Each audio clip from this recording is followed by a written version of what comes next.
There is a particular kind of stillness that settles over a house late at night when the world outside has gone quiet and the mind finally has room to wander. I want you to let your shoulders drop into the mattress, let your eyes close if they haven't already, and come with me somewhere very far from tonight.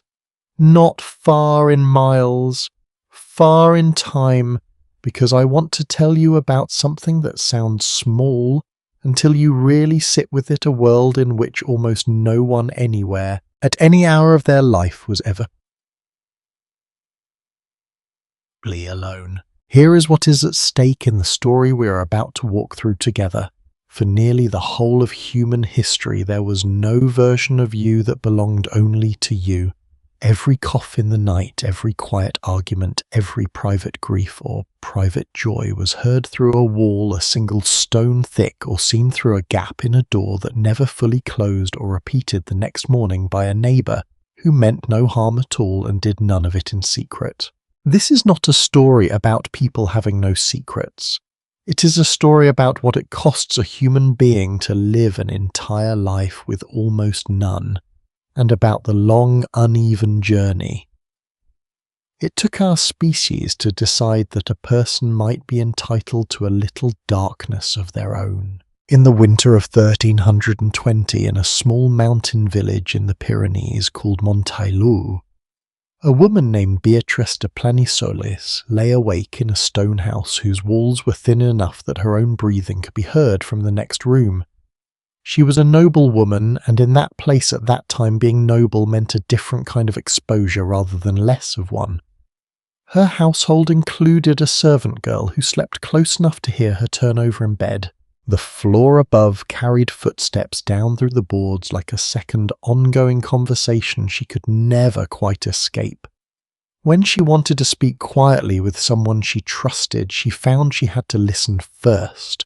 Always listen for the small sounds that meant someone else was listening too. There was no private room for that, no closed door, only a shared darkness that everyone in the house had learned politely to pretend not to notice. Years later, everything she believed had belonged to her alone would be written down in careful Latin by a churchman conducting a long and thorough inquiry into the private lives of an entire village. Her walls, it turned out, had never really been walls. They were closer to thin curtains that people had simply agreed not to look behind until someone decided to look anyway and wrote down what he found for history to keep. What is strange if you sit with it for a moment is that Beatrice's experience was not an unusual one. It was not even remarkable for its time. It was simply how a house worked. Villages like Montaillou were not exceptions, carved out of an otherwise private world. They were the ordinary rule that most human beings lived by, for most of human history.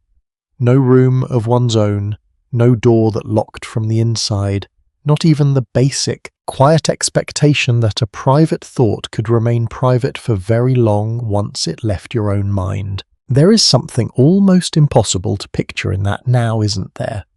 Most of us will fall asleep tonight in a room with a door we can close and a bed that belongs to no one else, trusting that whatever we think or feel in the dark stays ours until morning. That trust feels so old, so natural, that it seems like a law written into the world itself. It is not.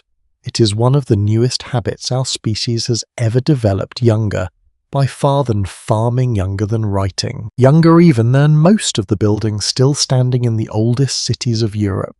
For nearly the entire span of human existence, the idea of a private self, a person who simply could not be observed, would not have sounded like comfort. It would have sounded closer to danger. How does a person survive? A villager from Montaillou might have asked you honestly without anyone close enough to notice if something has gone wrong. And that really is the heart of what this story wants to explore tonight.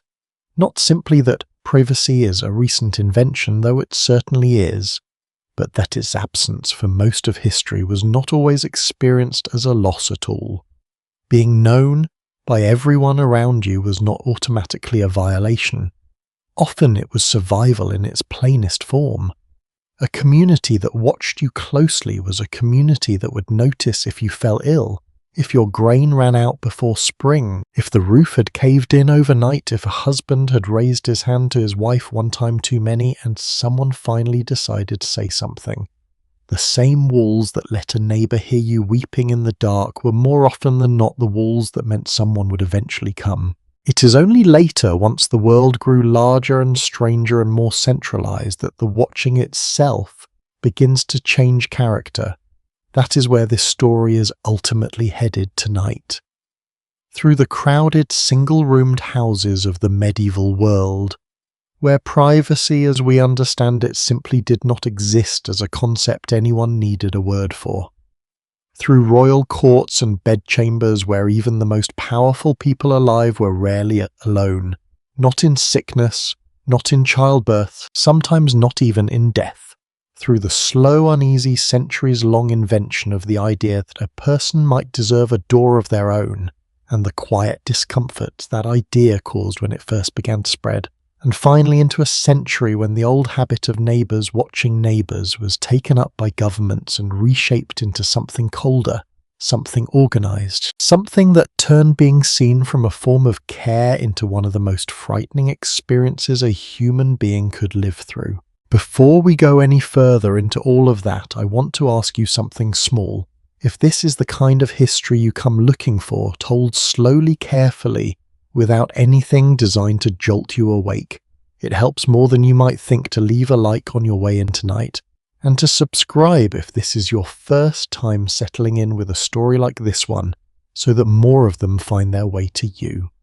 And if you have a quiet moment before your eyes finally close, I would genuinely love to know in the comments where in the world you are listening from tonight and what it was about a story on privacy of all things that pulled you in. I read them, even the late ones, even the ones left at 3 in the morning. For now, though, let yourself settle in fully, get comfortable. There is a long night ahead of us and a great deal of history still to walk through together. Because before there were locks, before there were doors that closed all the way and stayed closed, before anyone thought to ask whether a single person might deserve a room to themselves, there was simply the house. One room most often. Occasionally two if a family had done well enough to earn the second. A fire burning at the centre, smoke finding its own slow way out through a gap in the thatch above, and everyone, parents, children, grandparents, and very often the family's animals as well, sleeping within arm's reach of one another night after night for an entire lifetime that never once included a door closing behind a single person alone, to understand what it would eventually mean to lose privacy. Centuries later, we first have to understand something much older and much stranger, what it meant for nearly the whole of human history to have never had it to lose in the first place. That is where this story truly begins, not with a door swinging shut, but with a house that never had one to close. A house in most of human history was never really a shelter from other people. It was a shelter built around them. Long before locks, before hallways, before the very idea that a room might belong to one person and not another, human beings organised their lives around a single unbroken space, and they did so for thousands of years without ever feeling that anything essential was missing. Consider the Longhouse. Across much of Neolithic Europe, as far back as 7,000 years ago, families did not live in separate homes clustered near one another. They lived inside timber structures that stretched sometimes 30 meters in length, housing several generations under one continuous roof with no internal walls dividing where one family's sleeping area ended and the next began. Archaeologists excavating these sites in what is now Germany and Poland have found post holes marking out where beams once stood, but almost no evidence of internal partitions at all. Entire extended families, sometimes several dozen people, ate, slept, argued, gave birth and died within a space you could walk across in under a minute. The fire at the centre was not just for warmth, it was the only real light by which every private moment in that household became by simple necessity a shared one. Further north on the wind-scoured coast of Orkney, the stone village of Skara Brae preserves something even more intimate. Built and occupied around 5,000 years ago, its houses survive almost completely intact, buried and protected by sand for millennia. Inside you can still see stone box beds built directly into the walls, positioned close enough to the central hearth that a person lying in one would have been within clear sight and sound of everyone else in the room. There was no version of that house in which a resident could simply close a door and vanish from the awareness of the people they lived with. The architecture itself made disappearing physically impossible. What is easy to miss? Listening to this from the comfort of a locked bedroom centuries later is that this closeness was not experienced as deprivation. There was no absence to notice because there was no alternative anyone had ever seen. A person born into a longhouse did not spend their life quietly grieving a privacy they had never had. Privacy as a concept a person could want or lack had simply not yet been invented as an idea worth naming. What existed instead was something closer to constant low-level company. You were rarely cold because bodies generate heat and there were always several nearby. You were rarely afraid in the night because a scream would reach a dozen ears at once. The same closeness that erased almost every private thought a person might have wanted also meant no one ever truly faced an emergency alone. This pattern did not end with the Neolithic world. It persisted in only slightly modified forms for thousands of years afterward. Medieval European peasant houses right through the 13th and 14th centuries were most often a single room, sometimes shared not only among family members but with livestock as well. The animals kept at one end for warmth and practicality, separated from the sleeping humans by nothing more than a low wooden rail or a few feet of packed earth floor. In the depths of a cold winter, the body heat of a cow or a handful of sheep was not a curiosity, it was survival, and it meant that human intimacy and animal proximity occupied the same breathing space night after night for an entire life. Even the most private of bodily acts carried almost none of the privacy we now take for granted. Chamber pots were used in the same room where a family slept, sometimes emptied only once a day, and in many towns communal privies served entire streets rather than individual households built directly over rivers or open channels that carried waste away in full view of anyone passing by. Washing, too, was rarely a solitary act. Public bathhouses were common across much of medieval Europe well into the 14th century. Mixed bathing among strangers considered unremarkable in cities from Paris to Regensburg until later. Religious and medical anxieties gradually pushed the practice into decline. The human body itself, in other words, was not yet a private matter. It was simply a body doing what bodies do in the company of whoever happened to be nearby. Evil wealth did not buy what we would now recognize as privacy. It bought scale but not solitude.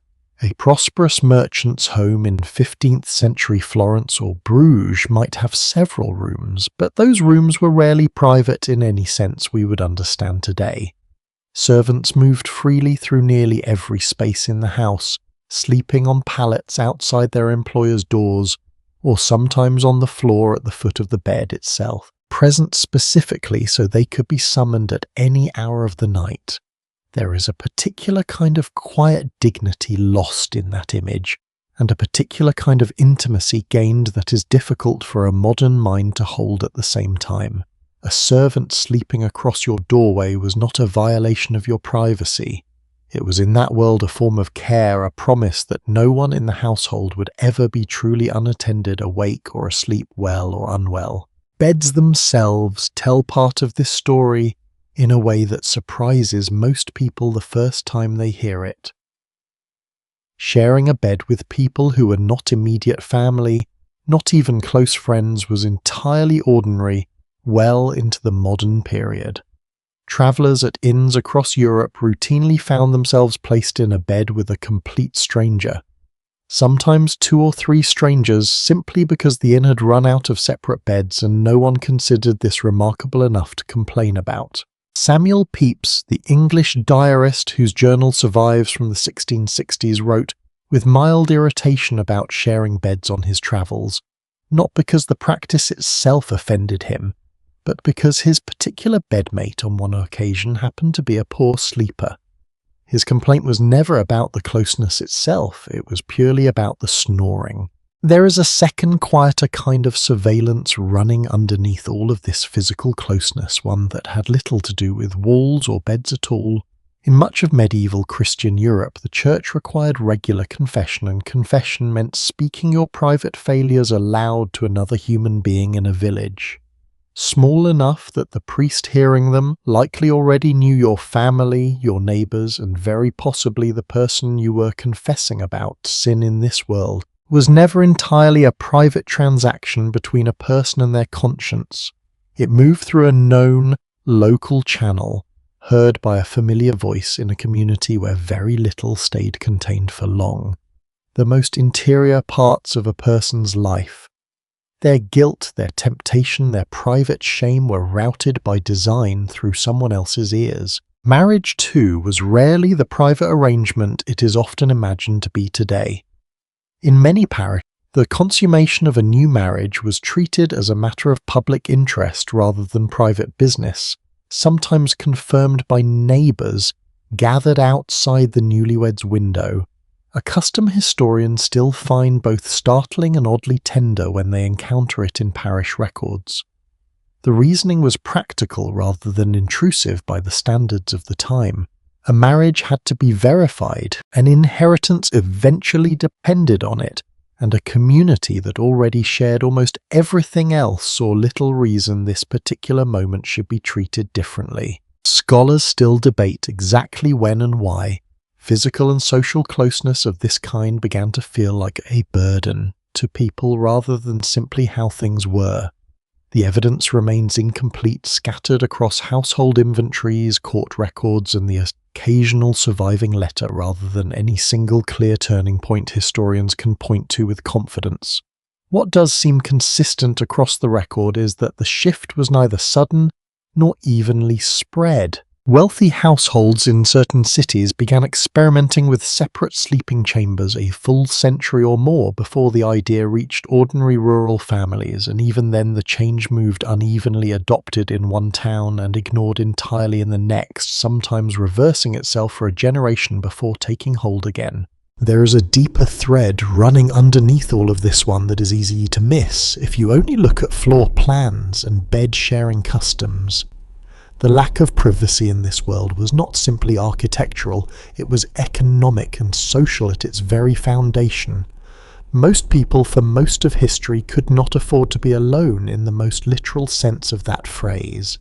Solitude required space, and space required wealth that almost no one had. A private room was not first and foremost a comfort. It was quite plainly a luxury good as scarce and as prized as fine cloth or imported spice, available only to the very few who could afford walls that served no purpose except to keep other human beings out. And there is something else worth sitting with here, something that runs against the instinct most of us have when we picture this world from the outside. We tend to imagine communal living as a kind of hardship endured only because no better option existed. But the historical record suggests something more layered than that. In many of these communities, the constant presence of other people functioned as a form of social insurance that no institution had yet been built to replace. If you fell ill in the night, someone was there to notice before morning. If a fire started, it was seen within moments rather than hours. If a child cried out from nightmare or hunger, an adult was rarely more than an arm's length away. The very closeness that erased almost every private moment a person might have wanted was at the same time the thing standing between an individual and a kind of danger that true solitude would have made far more likely. This does not mean the arrangement was without its costs, and we will spend real time later in this story sitting honestly with what those costs were, particularly once this same closeness stopped being used for care and started being used for control. But it is worth pausing here in this earlier and gentler part of the story to notice something that is easy to lose in a world built around private rooms and closed doors. For nearly the entire span of human history, being surrounded was the default condition of being alive. Loneliness, as we understand and quietly fear it today, was in many ways a rarer and stranger experience than constant company ever was. What begins to change this slowly and then less slowly is not simply the arrival of more wealth or larger houses. Although both play their part, it is something quieter than that and considerably more difficult to trace. Somewhere in the long transition between the medieval world and the early modern one, a small number of people began to want something their ancestors had never particularly missed. Not more comfort, not more safety, simply more silence, and more distance from the eyes of the people they lived among, even the people they loved. That wanting did not arrive all at once, and it did not arrive gently. It came first to a very particular kind of person, in a very particular kind of place, and it unsettled the people around them far more than you might expect. Word does not travel quietly in a small place. It travels through kitchens, over garden walls, along the path to the well, and it very rarely dies where it started. Long before anyone imagined a government agency dedicated to knowing what its citizens were doing, the village itself had already perfected the art of knowing everything, and it did so without a single official title or written record, simply by talking. This is the part of the story that unsettles people the most when they first hear it, more than the shared beds, more than the single-room houses. It is the discovery that privacy was not only physically absent in most historical communities, it was in a real sense actively unwelcome. A person who tried too hard to keep something to themselves was not admired for their discretion. They were treated with suspicion. What are they hiding, a neighbour might ask, and mean it as a serious question rather than an idle one, because in a world without locks, without doors that fully closed, secrecy itself was often read as the first sign that something had gone wrong. Manor court records from medieval England, many of which survive in remarkable detail, show us exactly how this worked in practice. These were not criminal courts in the way we would think of them today. They were closer to a running formal record of everything a community had noticed about itself, updated several times a year, and they read less like legal documents and more like an anthology of who had wronged whom. A woman is fined for allowing her pigs to wander into a neighbour's garden. A man is brought before the court for being a common scold, a specific legal category that existed largely to punish people, usually women, who argued too loudly or too often in public. Another entry records a dispute over a shed well settled, not by evidence in the modern sense, but by the sworn testimony of neighbours who had heard the argument from their own windows and were expected as a basic feature of communal life to say so. What is easy to miss in records like these is how ordinary this all felt to the people living inside it. Testifying against a neighbour was not treachery. It was simply what a person did when they possessed relevant knowledge, and in a village of 200 or 300 people, nearly everyone possessed relevant knowledge about nearly everyone else. There was no meaningful category for a private dispute that stayed private, because there was no meaningful boundary between one household's business and the collective awareness of the whole community. Some of the mechanisms villages used to enforce this awareness were far stranger than a simple court record can capture. Across parts of England, France and Germany, communities practiced a ritual historians now generally call charivari, though it went by different names in different regions. When someone was believed to have violated a shared expectation and unequal marriage, a husband who had been beaten by his wife, adultery that had become common knowledge rather than a genuine secret, the community did not always wait for a formal court to act. Neighbours would gather outside the offender's home at night, banging pots, pans and makeshift instruments, shouting mocking rhymes composed specifically for the occasion, sometimes parading an effigy of the accused through the streets on a pole. It was noisy, it was public, and it was designed to be humiliating in a very particular way. The punishment was not physical, it was the unbearable weight of being seen, loudly and deliberately by everyone you knew, for something you had hoped might stay quiet. English common law went further, still turning this instinct to watch and respond into an actual legal obligation. Under a practice known as hue and cry, any person who witnessed a crime, a theft, an assault, anyone fleeing after wrongdoing was required by law to raise an alarm, and every able-bodied person who heard that alarm was required in turn to drop what they were doing and join the pursuit. Failing to respond was itself a punishable offence. In effect, an entire village was legally deputized at every moment, expected to convert private awareness into public action the instant it was needed. There was no comfortable middle ground where a person could simply notice something and mind their own business. Minding your own business in the legal sense was not always an option available to you. There is a deeper mechanism at work underneath rituals like this one that modern researchers studying small-scale societies have spent considerable time trying to understand. The anthropologist Robin Dunbar has argued that gossip itself, the very thing that feels so trivial and so human, likely evolved as one of the primary tools that allowed early human groups to function without formal law at all. In a community small enough that everyone knew everyone, gossip served as a kind of continuously updated reputation ledger, tracking who could be trusted, who had cheated whom, who had failed to repay a debt or honour an agreement. Scholars still debate how far back this behaviour actually extends and how deliberately it functioned as social regulation versus simple curiosity, since the evidence for behaviour this old is necessarily indirect. Drawn from comparative primate studies and the structure of small surviving societies rather than any direct historical record. But the pattern that does survive in written history, from medieval manor courts to early modern village life, fits remarkably well with the idea that watching one another was never incidental to community. It was in a very real sense the mechanism that held community together at all. This is the hidden contradiction sitting at the centre of this entire story, and it is worth pausing on directly because it complicates the version of this history that feels most comfortable to believe. It would be simple to say that villages watched their members out of cruelty or control or small-minded suspicion, and there were certainly moments when they did exactly that.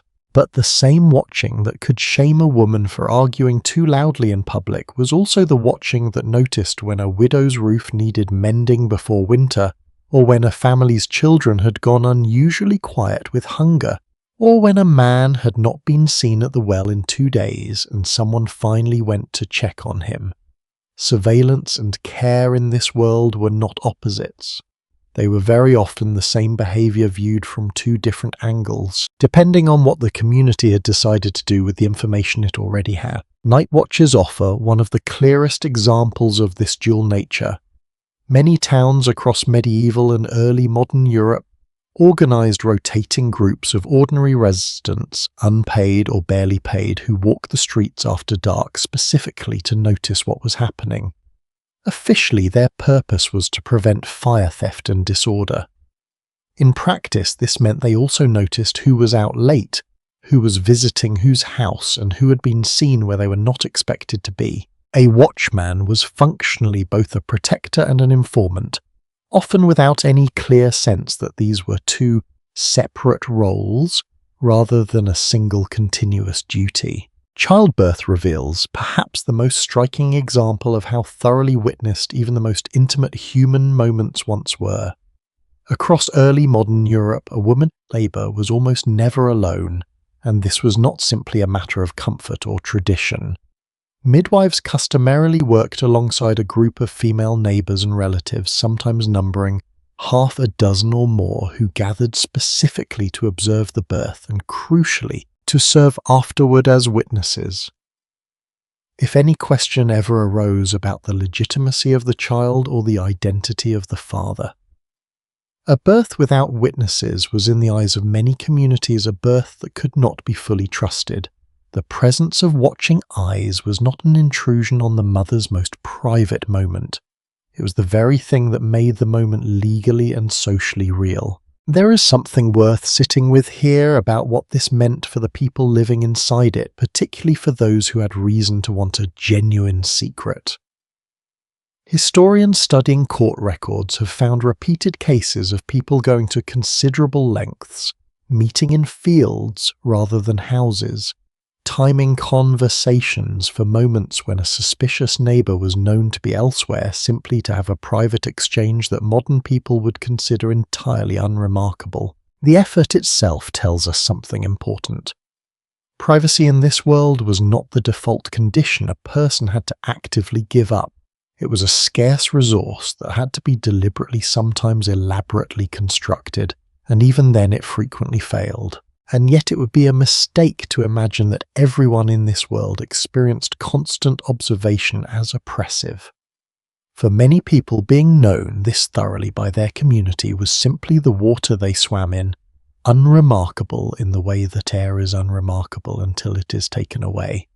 A person who had never known privacy did not necessarily long for it the way a modern listener raised on locked doors and private rooms might instinctively assume. The evidence remains incomplete on this point, and reconstructing the inner emotional life of people who left no diaries, no personal letters, no private record of how constant visibility actually felt to them is one of the genuine limits of what history can tell us with confidence. What survives instead is the structure itself, the courts, the rituals, the watches, and from that structure historians can infer a great deal about behaviour even where the inner experience remains, quite literally unrecorded and unknowable. What is clear, regardless of how it felt from the inside, is that this system of mutual watching was remarkably effective at what it was built to do. It did not require judges in robes or written statutes memorised by every citizen. It required only that people continue talking to one another, noticing one another and remembering.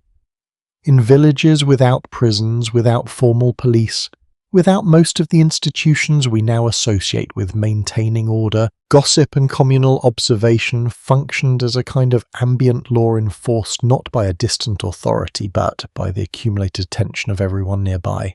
It is tempting, hearing all of this, to assume that this intense, close, all-seeing form of community life belonged only to the poor, to peasants and villagers with no better alternative, no walls thick enough and no purse deep enough to buy their way out of it. But that assumption does not survive contact with the historical record, and it does not survive for a reason that feels almost counterintuitive once you sit with it. Wealth, as we've already seen, bought space, it bought servants, additional rooms, finer beds.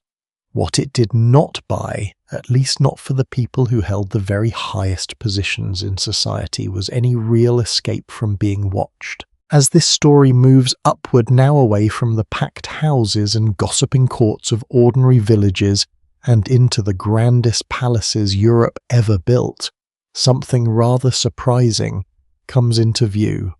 The people who held the most power in these centuries, the kings, queens and courtiers who could command armies, raise taxes and reshape the borders of entire nations, were in one particular and quietly astonishing sense watched more closely than almost anyone else alive. Power, it turns out, did not buy the one thing you might expect it to buy first. It bought armies, palaces, treasuries deep enough to reshape the map of an entire continent. It very rarely bought a closed door. Nowhere is this stranger or more difficult to picture from the comfort of a private bedroom centuries later than in the ritual life of the French royal court at Versailles. Each morning, King Louis XIV woke inside a ceremony known as the levee, and the word itself simply meaning the rising. Barely hints at how elaborate the event actually was. A strict order of courtiers, sometimes numbering more than 100 people across the full sequence, filed into the royal bedchamber in carefully ranked waves. The most privileged were permitted to watch the king's nightshirt being changed. Others waited for the honour of handing him his shoes. A specific nobleman held the singular right to pass the king his shirt each morning, a duty so prized that men competed for years, sometimes for decades, for the chance to perform it.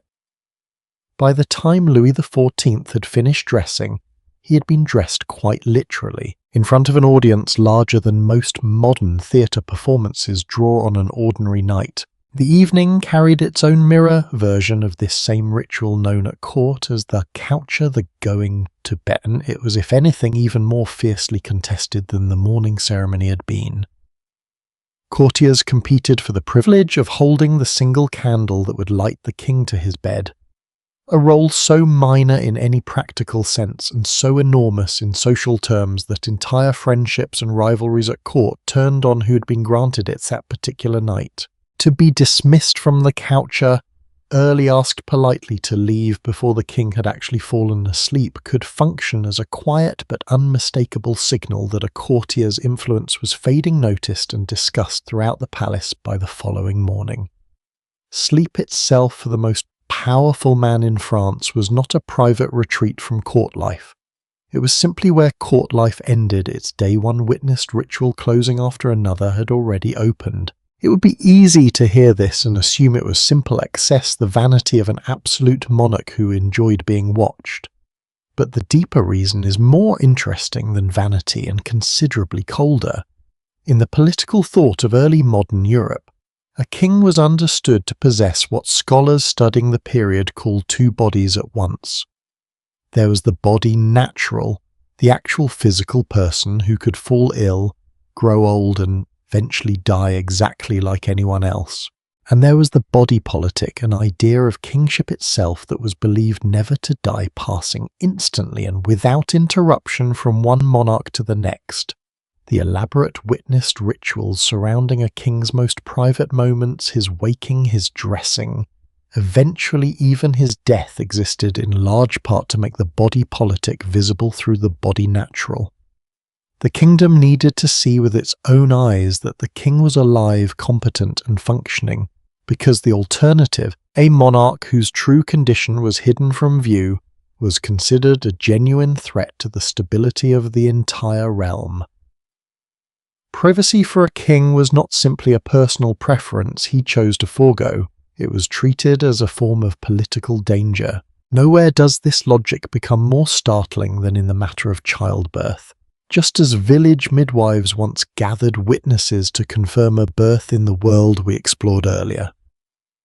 In this story, French royal births were treated as the events requiring the highest possible degree of public verification, precisely because so much depended on the legitimacy of the child being beyond any future dispute. When Queen Marie Antoinette went into labour with her first child in the year 1778, the room was thrown open by tradition and by law to any member of the court who wished to attend, and word spread quickly enough through the palace that a crowd gathered far larger than anyone had anticipated. Accounts from courtiers present that day describe people climbing onto furniture for a better view, the room growing so crowded and so warm that the Queen briefly lost consciousness during the delivery itself, and attendants had to force open a window and clear space around her simply so she could breathe. The birth of her daughter was by design one of the most witnessed private moments a human being could experience, and very nearly one of the most dangerous, not because of any complication in the delivery, but because of the sheer number of people the tradition required to be standing in that room. The public reaction afterward is worth sitting with for a moment, because it tells us something about how even this level of exposure had its limits. The near catastrophe of that crowded room led directly to a change in practice. For Marie Antoinette's later births, access was restricted to a much smaller group, and the full open invitation was quietly abandoned. It was not that anyone had decided royal births should suddenly become private in any sense we would recognize today. It was simply that this particular version of total visibility had proven in the end physically dangerous rather than merely uncomfortable, and even a tradition rooted in political necessity had to bend eventually in the face of that.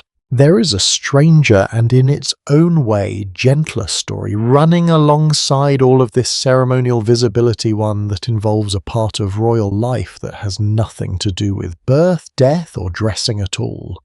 In the court of King Henry VIII of England, one of the most sought-after positions available to any nobleman was a role formerly known as the Groom of the Stool.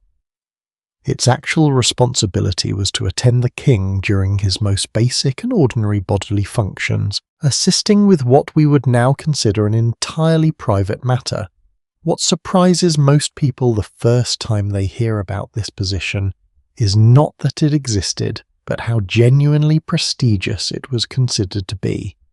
The groom of the stool held privileged near constant physical proximity to the king, often in quiet, unguarded moments when Henry might speak freely about matters of state that never reached the formal council chamber. Access to the king's body, even in its most unremarkable functions, translated directly into political access and real influence. Historians still debate exactly how much genuine political power passed through these intimate moments compared to what survives in official records, since so much of what was actually discussed in that room was by its very nature never written down. But the position itself endured prized rather than pitied for generations of English court life, a quiet reminder that in a world without private bathrooms, even a king's most ordinary moment could become a stage for ambition. Why would anyone want this kind of access?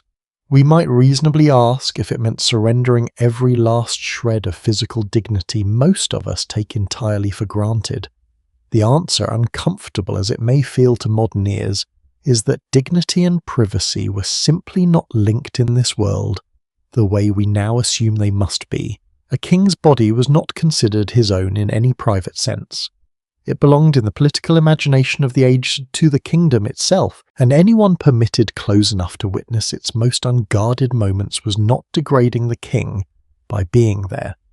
They were participating in one of the deepest and most trusted forms of access the court had to offer. The Spanish royal court took this same principle to a degree that later generations found almost impossible to believe.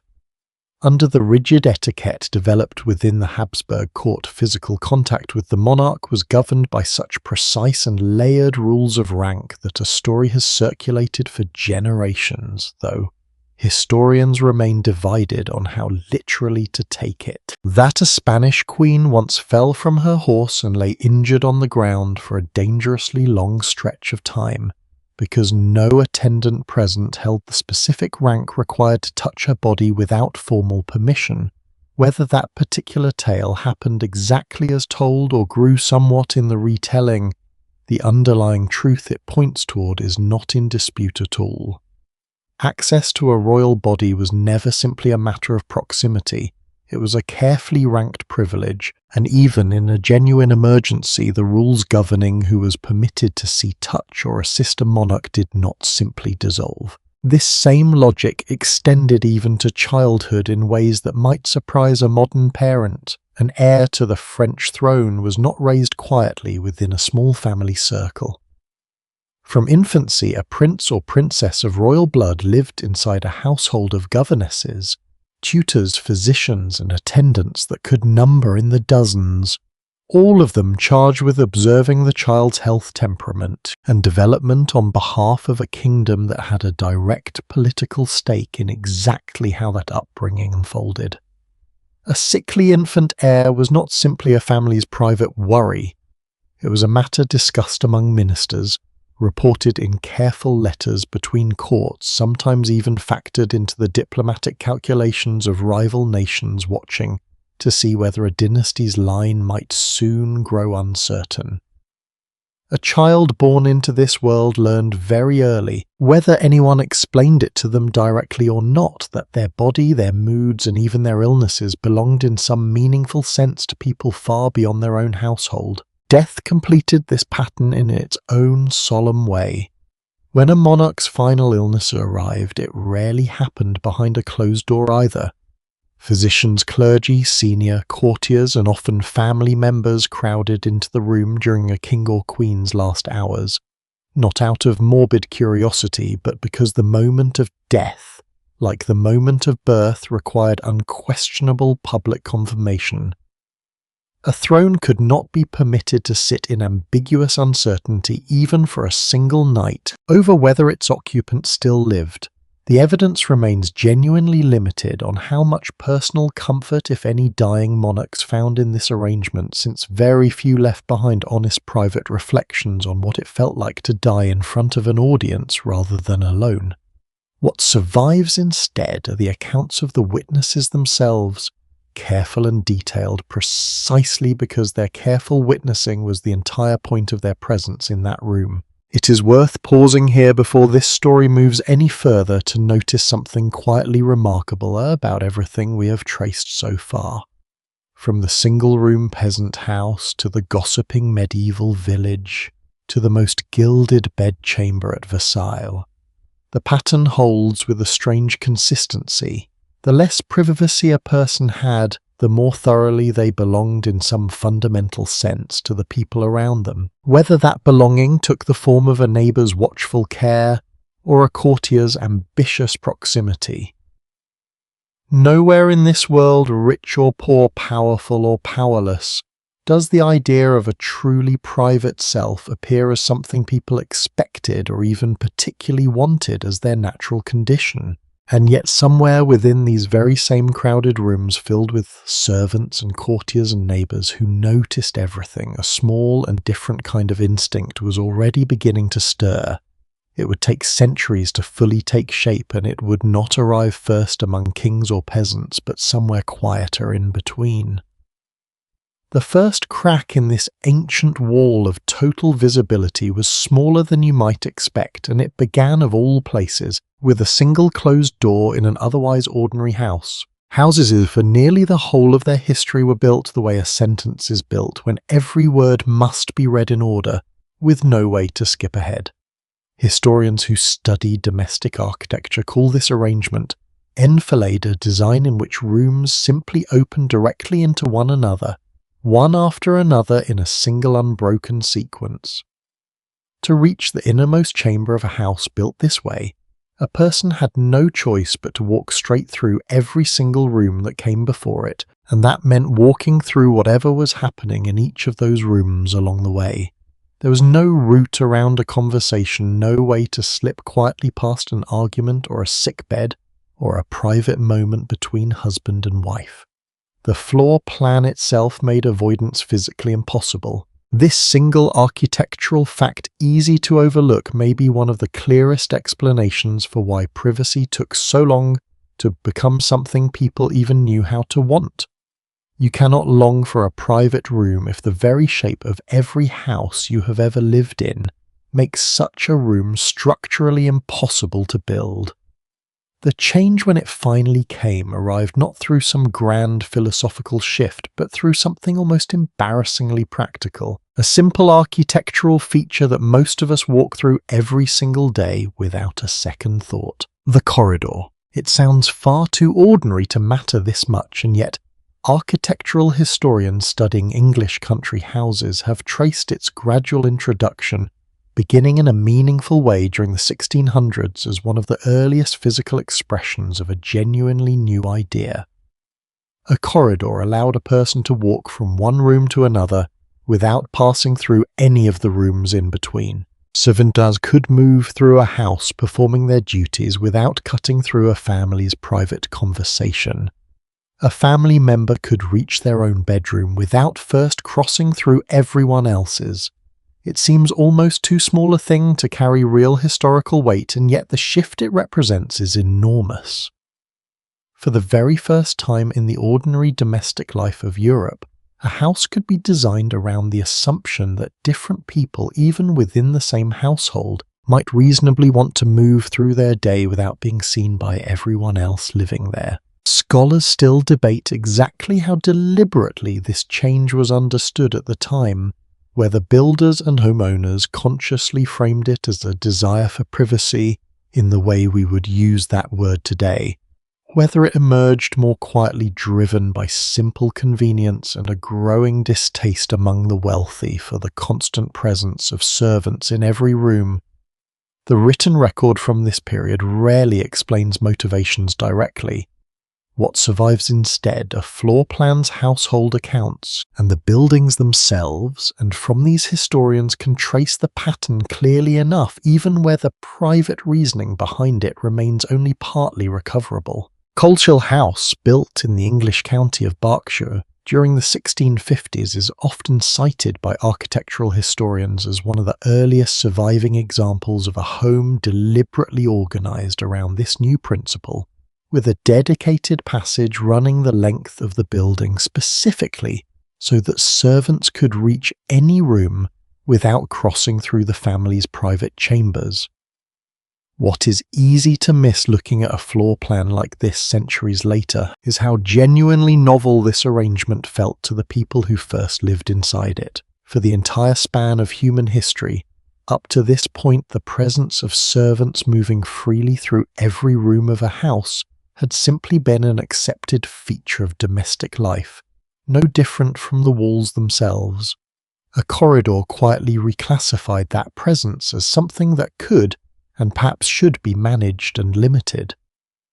It was a small line drawn on paper, and it marked one of the first times a household had physically separated the people who lived in a house from the people who worked in it, purely so that neither group would have to be constantly visible to the other. Around this same period, a smaller and even more personal kind of private space begins appearing inside wealthy households across Europe. A room that went by different names in different countries but shared a single essential purpose. In England, it was often called a closet. In France, a cabinet. It was typically small, sometimes barely large enough for a writing desk and a single chair. And it was for perhaps the first time in ordinary domestic history, a room genuinely intended for one person to occupy alone. Correspondence, private devotional reading, quiet reflection, and eventually the writing of personal diaries all found a home in these small rooms tucked away from the more public chambers, where a household's daily life continued to unfold in full view of servants and visitors alike. The French essayist Michel de Montaigne offers one of the clearest and most personally documented examples of this new instinct taking shape. In the 1570s, having largely withdrawn from public life, he converted the upper floor of a round stone tower on his family estate in southwestern France into a private study. Its ceiling beams carved with carefully chosen phrases drawn from ancient philosophy, its shelves lined with roughly 1,000 books, a genuinely remarkable private library for anyone to own at that time. Montaigne climbed a narrow staircase each day to reach this single room set apart from the main house, and he wrote directly and explicitly about needing a space free from the demands of family servants and social obligation, a room where a person could retreat, in his own words, into the back shop of the mind entirely their own, where no outside allegiance could follow them. This idea that a person's inner life required a physical room of its own in order to properly develop was not yet common. It was in Montaigne's own lifetime still unusual enough that visitors to his estate reportedly found the arrangement slightly eccentric, a wealthy man choosing solitude when he could easily have surrounded himself with company instead. There is a quieter, more widespread force running alongside these architectural and personal changes, one that had less to do with rooms and walls and everything to do with what was happening inside people's minds. The gradual spread of literacy across early modern Europe, helped enormously by the printing press, meant that for the first time in history, meaningful numbers of ordinary people could engage in an activity that was by its very nature silent and internal. Reading a book to yourself is a fundamentally private act, even when performed in a crowded room, because the experience it produces exists entirely inside a single mind, invisible to anyone standing nearby. Historians studying the rise of literacy have noted that this shift coincided with a broader cultural change in how people began to think and write about their own inner experience, a growing interest in personal conscience, private conviction, an individual reflection that would have felt genuinely foreign to someone living just a few generations earlier. The religious upheavals of this same period reinforced this shift in ways that are easy to underestimate. Reformers across much of Protestant Europe placed new emphasis on an individual's direct personal relationship with faith, arguing that a person's conscience examined privately and honestly mattered more than the communal witnessed forms of religious life that had dominated the medieval world. Whether this theological shift caused the broader cultural turn toward privacy, or simply reflected a change that was already quietly underway for other reasons, entirely remains a genuine point of scholarly disagreement. And the evidence on this particular question is honestly difficult to untangle in either direction. This same period saw the quiet rise of another private habit that would have seemed almost pointless to earlier generations: the practice of writing for no reader at all except oneself. Among certain religious communities in England and later in the American colonies, keeping a private spiritual diary became an expected part of daily devotion, a place to record one's own failures, doubts, and small moral victories with an honesty that would never have been safe to speak aloud in a house with thin walls and attentive neighbours. These pages were not meant for anyone else's eyes, and many writers explicitly said so within the diaries themselves, addressing the page directly as the one listener who would never repeat what they heard. It is a strange thing to consider that the simple act of writing down a private thought and trusting it to stay private was for most of human history not something a person could reasonably expect to do at all. Personal letters underwent a quieter but related transformation during these same decades, as correspondence between distant family members, merchants, and scholars became more common. A new expectation slowly took hold that a sealed letter belonged in some meaningful sense to the two people exchanging it and no one else. Wax seals pressed with a personal signet became more than decoration. They became a visible promise that the letter inside had not been read along the way, and the growing outrage recorded. Whenever a seal was found broken tells us something important about how seriously this new expectation was beginning to be taken. It would not take governments particularly long to notice exactly how much could be learned by breaking that seal anyway, quietly and resealing it well enough that no one would ever know. Is it strange to imagine that wanting a room of your own was once considered slightly suspicious, even mildly antisocial? For centuries, remember, secrecy itself had been read as a warning sign, evidence that something was being hidden rather than simply enjoyed. A household member who withdrew too often to a private closet or spent too many hours alone with a book could, in certain circles, draw exactly the kind of quiet concern that excessive privacy had always provoked in a world built around constant company. The desire for solitude did not arrive to universal welcome. It arrived in many households alongside genuine discomfort from family members who were not entirely sure what a person could possibly be doing alone, that they would not simply do in front of everyone else. What makes this moment in the story so quietly significant is how small it still was. We are not describing a sweeping transformation reaching every household across Europe.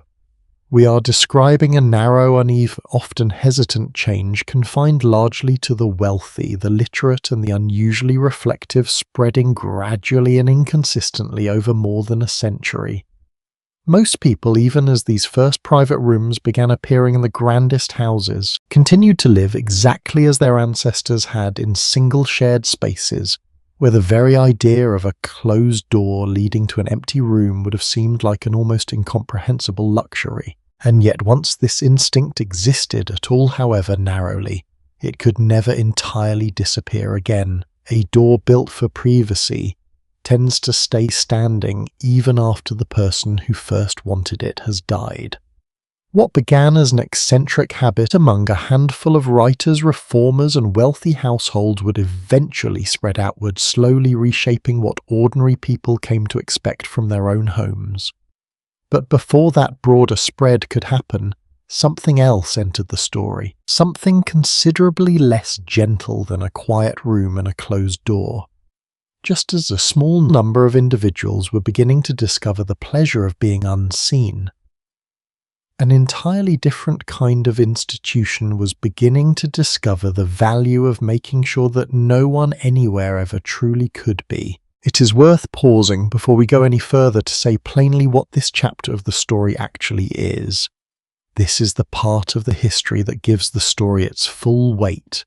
The century when watching stopped being scattered and occasional and became something organized, deliberate, and turned inward against a nation's own people. It is not told here to shock you. It is told slowly and carefully because the people who lived through it deserve exactly that. The most common assumption about totalitarian surveillance, the image most of us carry without ever examining it closely, is of a vast secret police force, an army of trained agents quietly shadowing every citizen. The historical record tells a stranger and in some ways more unsettling story. Research into the internal records of the Gestapo in Nazi Germany, conducted by historians including Robert Gelatelli working from surviving case files, found something that surprised even scholars who had studied the period for years. The Gestapo itself was a relatively small organization with nowhere near enough personnel to actively monitor the tens of millions of people living under its authority. What made it function as effectively as it did was not its own manpower. It was the willingness of ordinary citizens, neighbors, co-workers, in some documented cases, even family members, to report one another voluntarily, often over disputes that had nothing to do with genuine political conviction at all. A grudge between neighbors, a soured business relationship, a jealous rival could all find their resolution through a simple denunciation delivered to the local authorities dressed in the language of loyalty to the state. This is the same instinct we sat with much earlier. In this story, the medieval village where gossip functioned as a kind of ambient law where watching a neighbor was simply what people did. What changed catastrophically was not the underlying human behavior. It was the machinery waiting on the other end to receive it. A denunciation in a 14th century village might end in public shaming and a fine in a night of banging pots outside someone's door. A denunciation delivered to the Gestapo could end in interrogation, imprisonment, or far worse, the oldest and most ordinary of human habits, telling an authority what a neighbor has been doing, had been fitted in this century to a machine capable of destroying a life completely. Block wardens, a formal position established throughout residential neighborhoods across Germany during this period, made this system of neighborly observation an explicit part of daily civic life rather than an occasional habit. Each warden was responsible for a small number of households tasked with monitoring the political attitudes and behavior of residents and reporting anything of concern up through the party structure. The position itself was rarely held by a stranger brought in from elsewhere.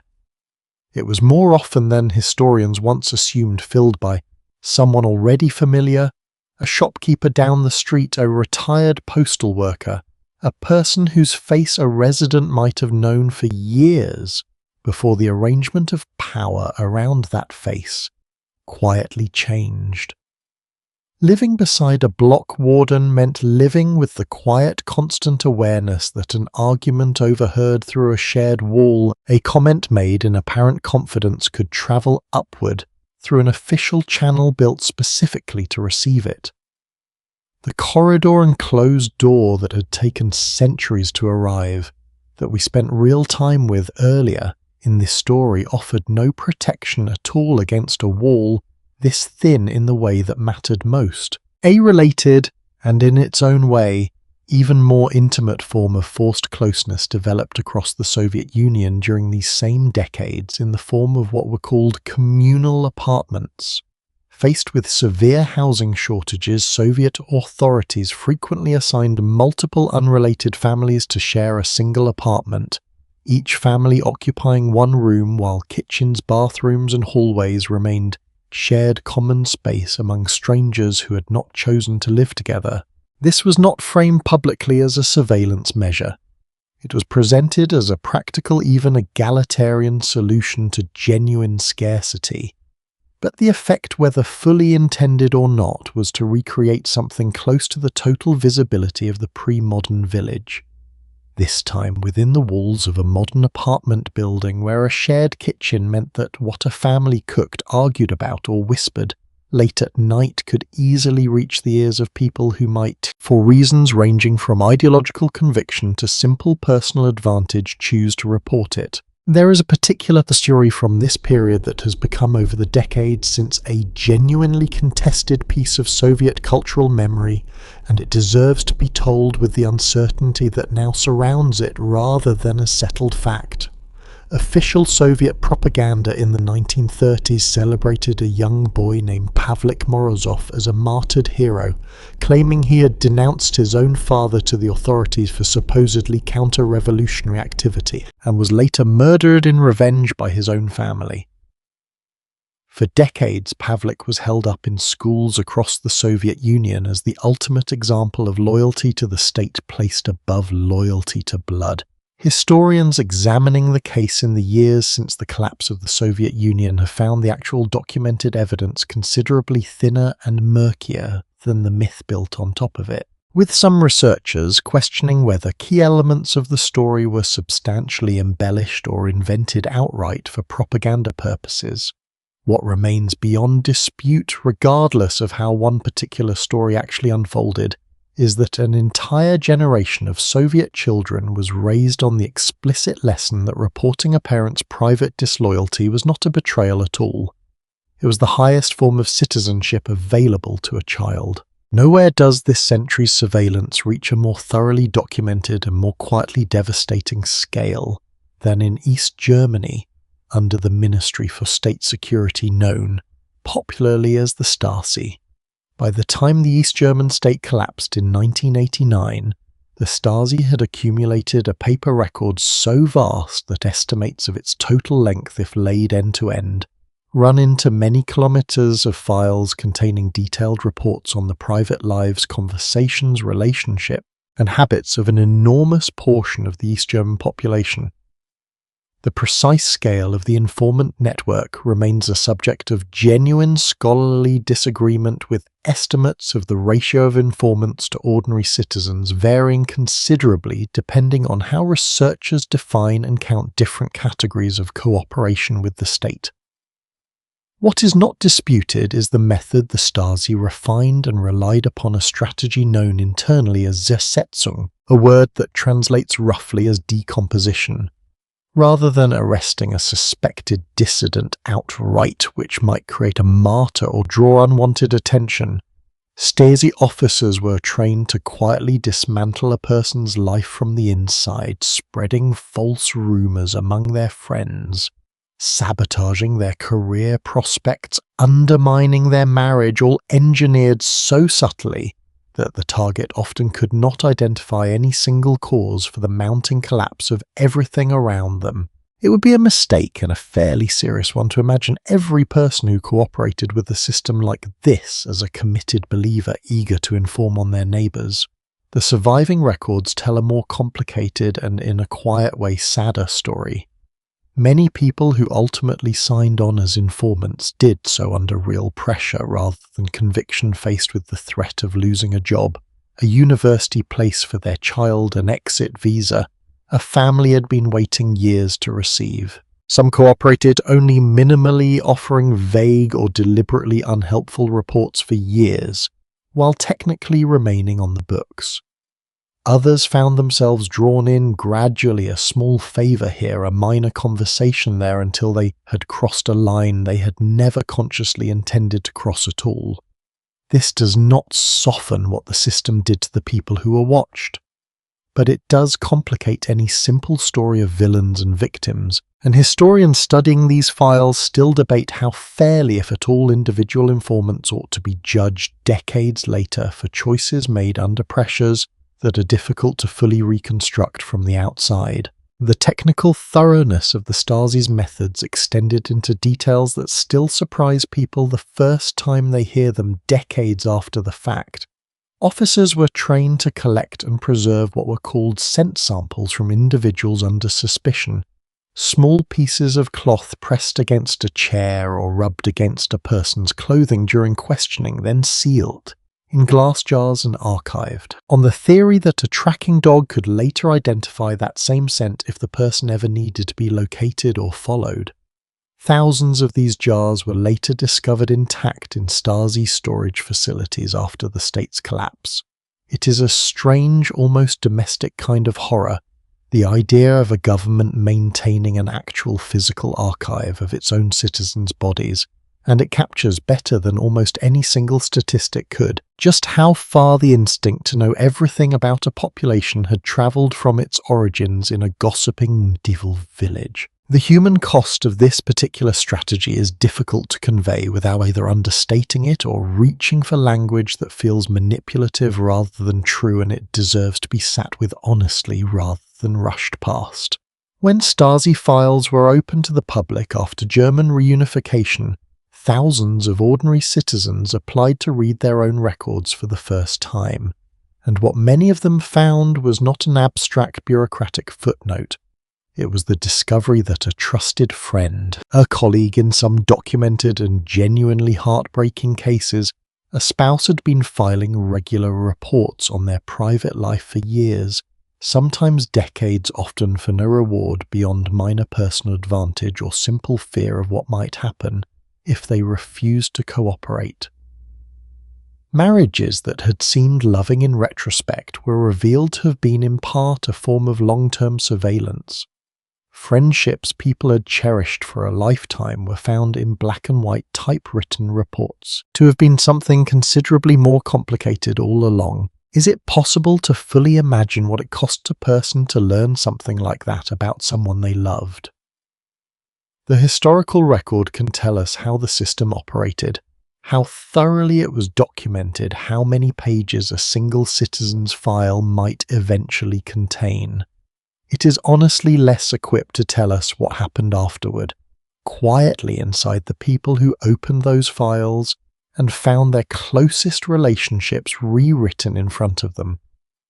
What survives are the files themselves, the institutional record of watching, the private aftermath, the grief, the re-evaluation of an entire remembered life mostly happened in rooms with no one keeping notes at all. What makes this particular chapter the genuine turning point it is in the larger story we have been tracing tonight is not simply its scale, remarkable and well documented as that scale is.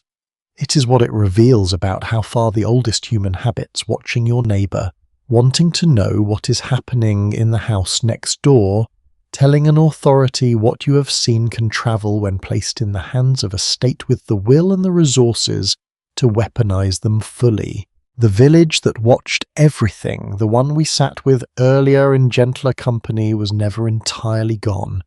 It had simply been given typewriters, informant networks, and an institutional patience measured in decades rather than in a single lifetime. What comes next in this story turns away from the machinery itself and toward what it actually left behind. The physical record, the surviving paper trail that outlasted the states that created it, and the strange, uneasy inheritance that record has become for the people and the countries who are still learning how to read it. Paper, it turns out, remembers longer than any of the people who wrote on it ever expected it to. Consider for a moment a document we have already spent time with tonight, one written nearly 1,000 years ago, in careful medieval Latin. The Domesday Book, that extraordinary survey ordered by William the Conqueror, still exists today. Sits physically intact in the National Archives at Kew near London, bound in its original medieval form, and it is not simply a museum curiosity kept behind glass for tourists to glance at. Historians, genealogists, and on occasion even lawyers settling genuinely contemporary property disputes still consult it directly because in certain rare cases questions about ancient land boundaries in England have no more authoritative surviving source. A record created specifically to strip away a kingdom's privacy nearly a millennium ago is remarkably still doing exactly the job it was built for, still being read, still occasionally settling arguments among the living descendants of the people it once counted. What this tells us quietly but unmistakably is something worth sitting with before we go any further into this part of the story. A record of surveillance does not simply vanish once the purpose that created it has passed. It becomes something else entirely, a kind of inheritance, sometimes useful, sometimes painful, that continues to shape the lives of people who never asked to be counted, watched, or written down in the first place. The paperwork generated by the surveillance states of the 20th century carries this same strange afterlife, though on a scale the medieval world could never have imagined. When Allied forces began prosecuting Nazi war crimes at Nuremberg following the end of the war, one of the more unexpected advantages available to prosecutors was the sheer, almost obsessive thoroughness of German record-keeping itself. Officials in the Nazi state had documented enormous portions of their own activity in meticulous written detail memos, transport records, meeting minutes, precisely the kind of careful bureaucratic paper trail that a regime built on secrecy and control had never expected would one day be turned directly against the people who created it. Historians studying the Nuremberg trials have long noted the almost bitter irony in this, that a state so devoted to watching and recording its own population left behind in its own handwriting much of the evidence eventually used to hold its leadership accountable. It would be a mistake, though, to assume the Nazi paper trail survived complete and untouched. As Allied forces closed in during the final months of the war, officials at many levels of the regime burned or otherwise destroyed significant quantities of documentation, and historians working from what remains have long had to acknowledge that the surviving Nazi archive, however vast it still is, represents only a portion of what once existed, shaped as much by which offices ran out of time to burn their files as by any deliberate decision about what history should or should not remember. East Germany's Ministry for State Security offers perhaps the most dramatic single episode in this entire story of paper, outliving its purpose, and it unfolded remarkably within a matter of weeks. As the East German government collapsed in the closing months of 1989, Stasi officers understood immediately what was coming, and they attempted something almost frantic in its scale: the rapid destruction of the agency's own files before ordinary citizens could ever see what had been written about them. Officers fed documents into shredding machines around the clock so continuously and for so many hours that several of the machines reportedly overheated and broke down entirely under the strain. When mechanical shredding proved too slow for the volume involved, officers switched to tearing documents by hand, stuffing the torn fragments into paper sacks as quickly as they could manage. By the time the destruction was finally halted, roughly 15,000 of these sacks remained filled with millions of individually torn scraps of paper, an entire archive reduced to confetti in a desperate attempt to erase what it recorded. What happened next is one of the more quietly remarkable stories in this entire history, and it is not one most people have ever heard. Rather than simply discarding the torn fragments, German authorities established a small team of archivists based in the town of Zirndorf and gave them a task that sounds on its face almost impossible. Sitting at long tables working entirely by hand, these archivists, who became known informally as the Puzzle Women, began the painstaking process of physically reassembling shredded Stasi documents, one torn scrap at a time, matching handwriting ink, colour, tear patterns and paper texture across millions of individual fragments. Working at this pace, a single team member might reconstruct only a handful of complete pages in an entire day. Scholars still debate how large a proportion of the destroyed archive can realistically ever be recovered through this method, since the sheer physical scale of the torn material measured in the tens of millions of individual pieces makes any confident final estimate genuinely difficult to offer.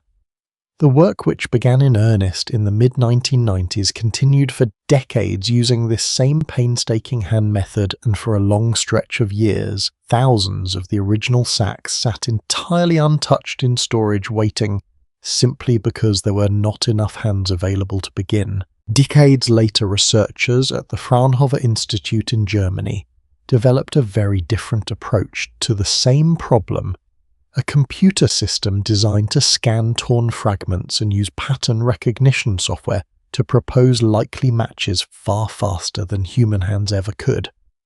Early testing suggested the system could in principle dramatically accelerate a reconstruction process that had crawled forward at a human pace for years.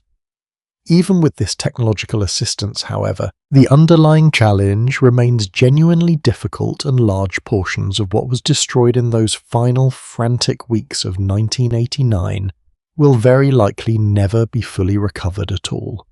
Some pieces of this history quite literally were torn apart before anyone had the chance to save them, and no amount of careful work afterward can promise to put every page back together.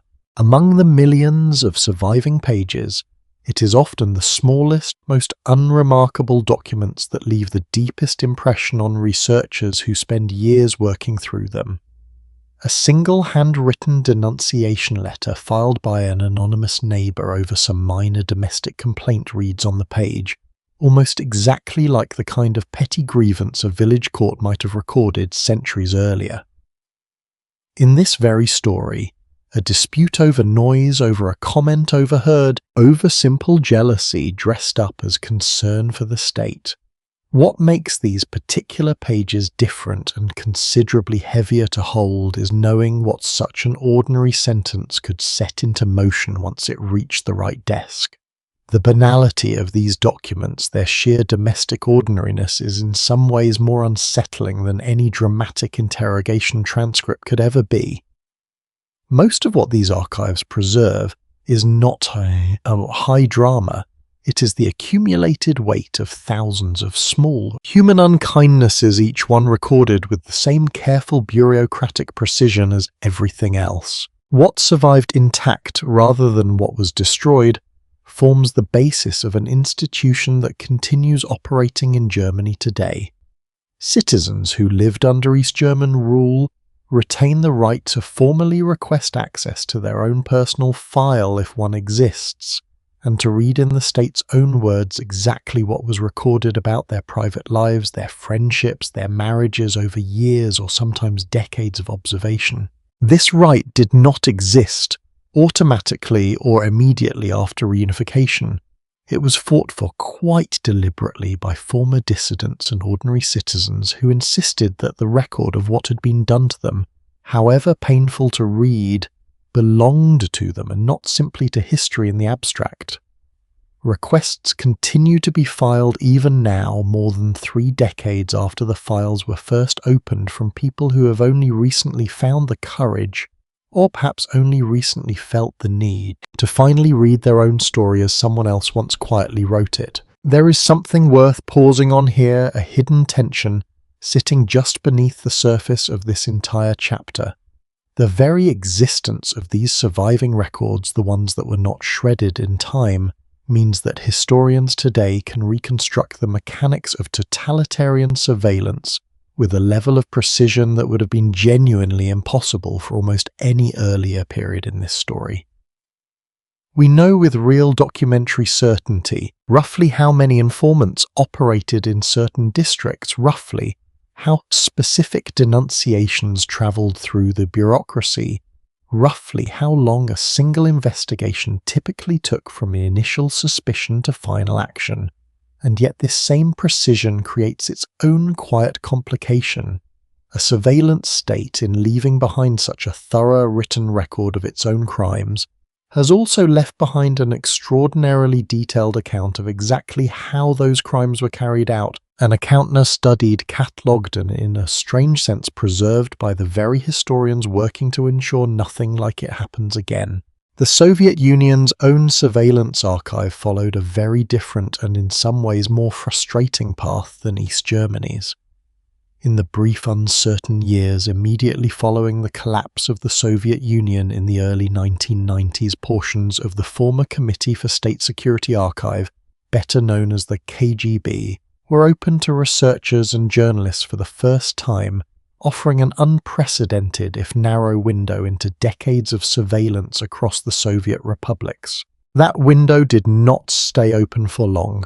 As political conditions shifted over the following years, access to many of these same archives was gradually narrowed again, in some cases closed outright, leaving historians with an incomplete and unevenly documented picture that varies considerably depending on which archive, which region, and which decade a researcher happens to be studying.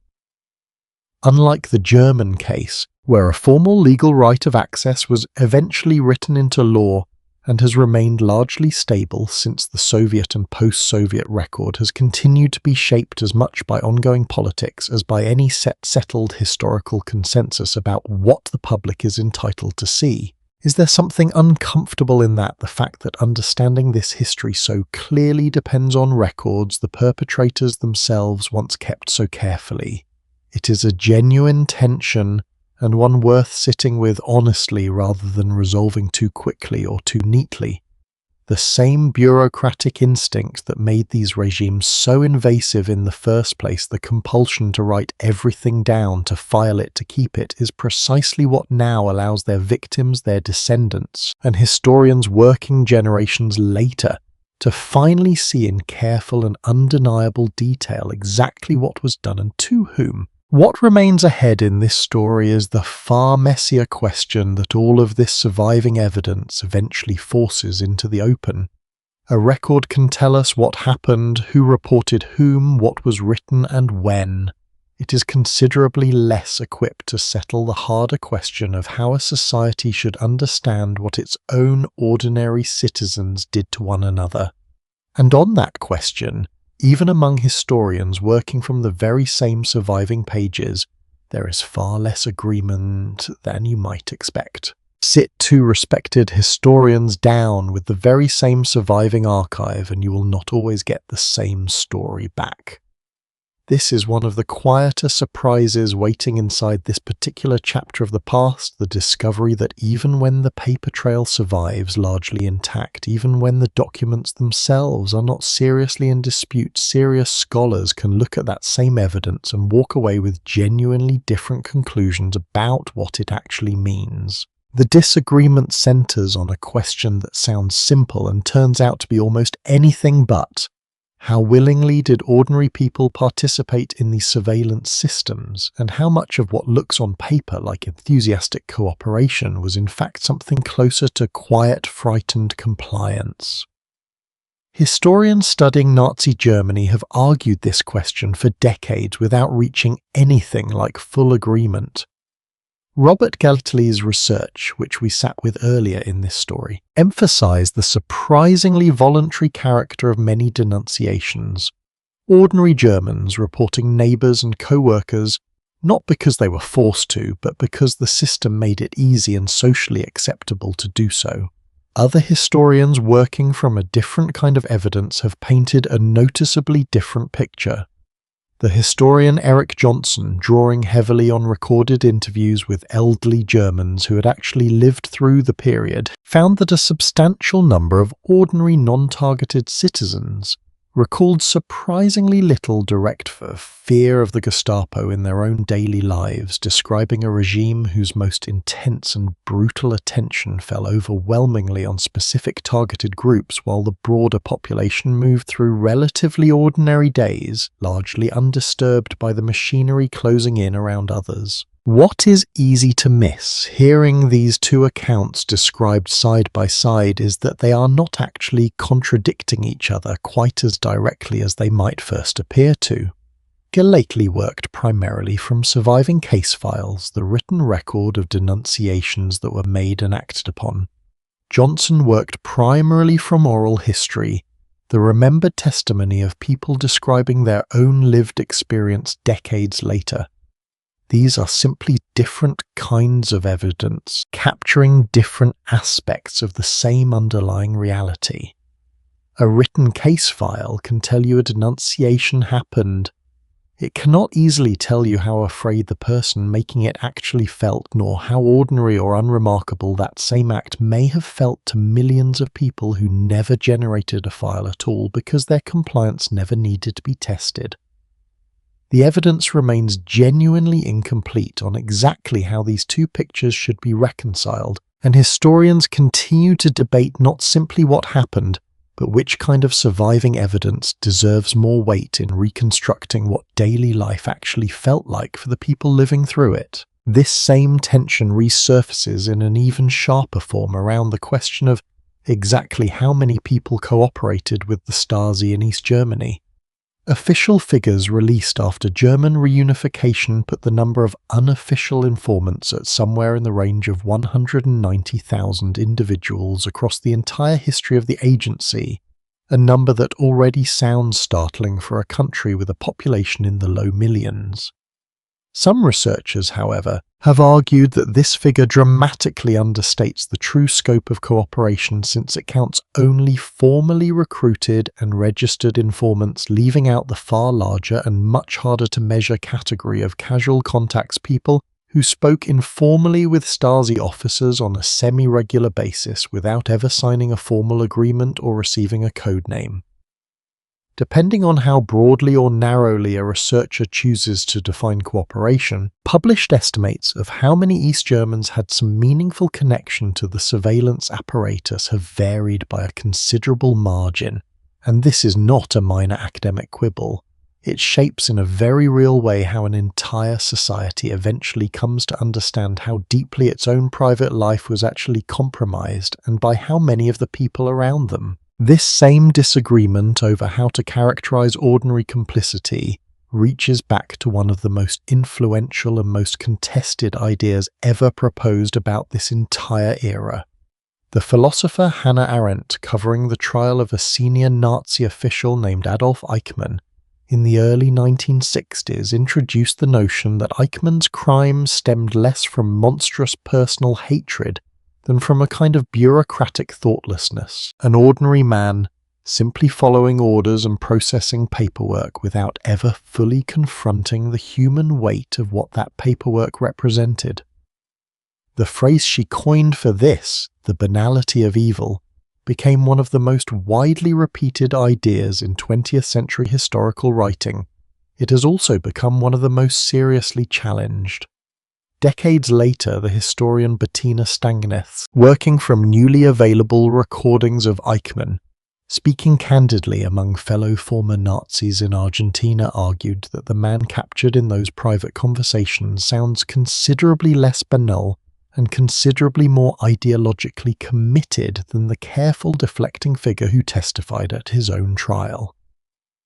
Scholars still debate which version reflects Eichmann, more accurately the calculating true believer of the private recordings or the dutiful functionary of the courtroom testimony, and the disagreement matters well beyond one man's individual case because it shapes how an entire field of history understands the deeper psychology of ordinary complicity across every surveillance system we have discussed tonight. There is a particular kind of discomfort embedded in this uncertainty that is worth naming directly, because it touches something more personal than pure historical methodology.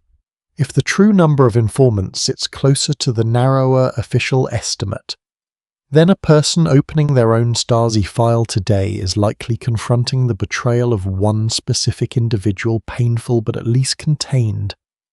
If the broader estimates are closer to accurate, then that same person may be confronting the far more disorienting possibility that several people in their life, perhaps people they never specifically suspected, had some form of informal undocumented contact with the agency that watched them.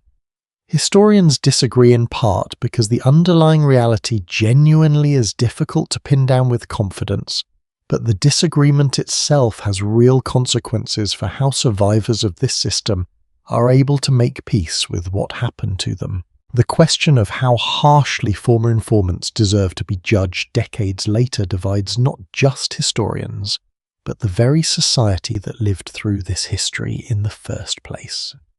Should the reluctant shopkeeper who cooperated only once under clear and documented pressure to protect a child's university placement be remembered the same way as an enthusiastic ideological true believer who volunteered information for years out of genuine conviction? German public debate on this question has never fully settled, and it shows no particular sign of settling now more than 3 decades after reunification.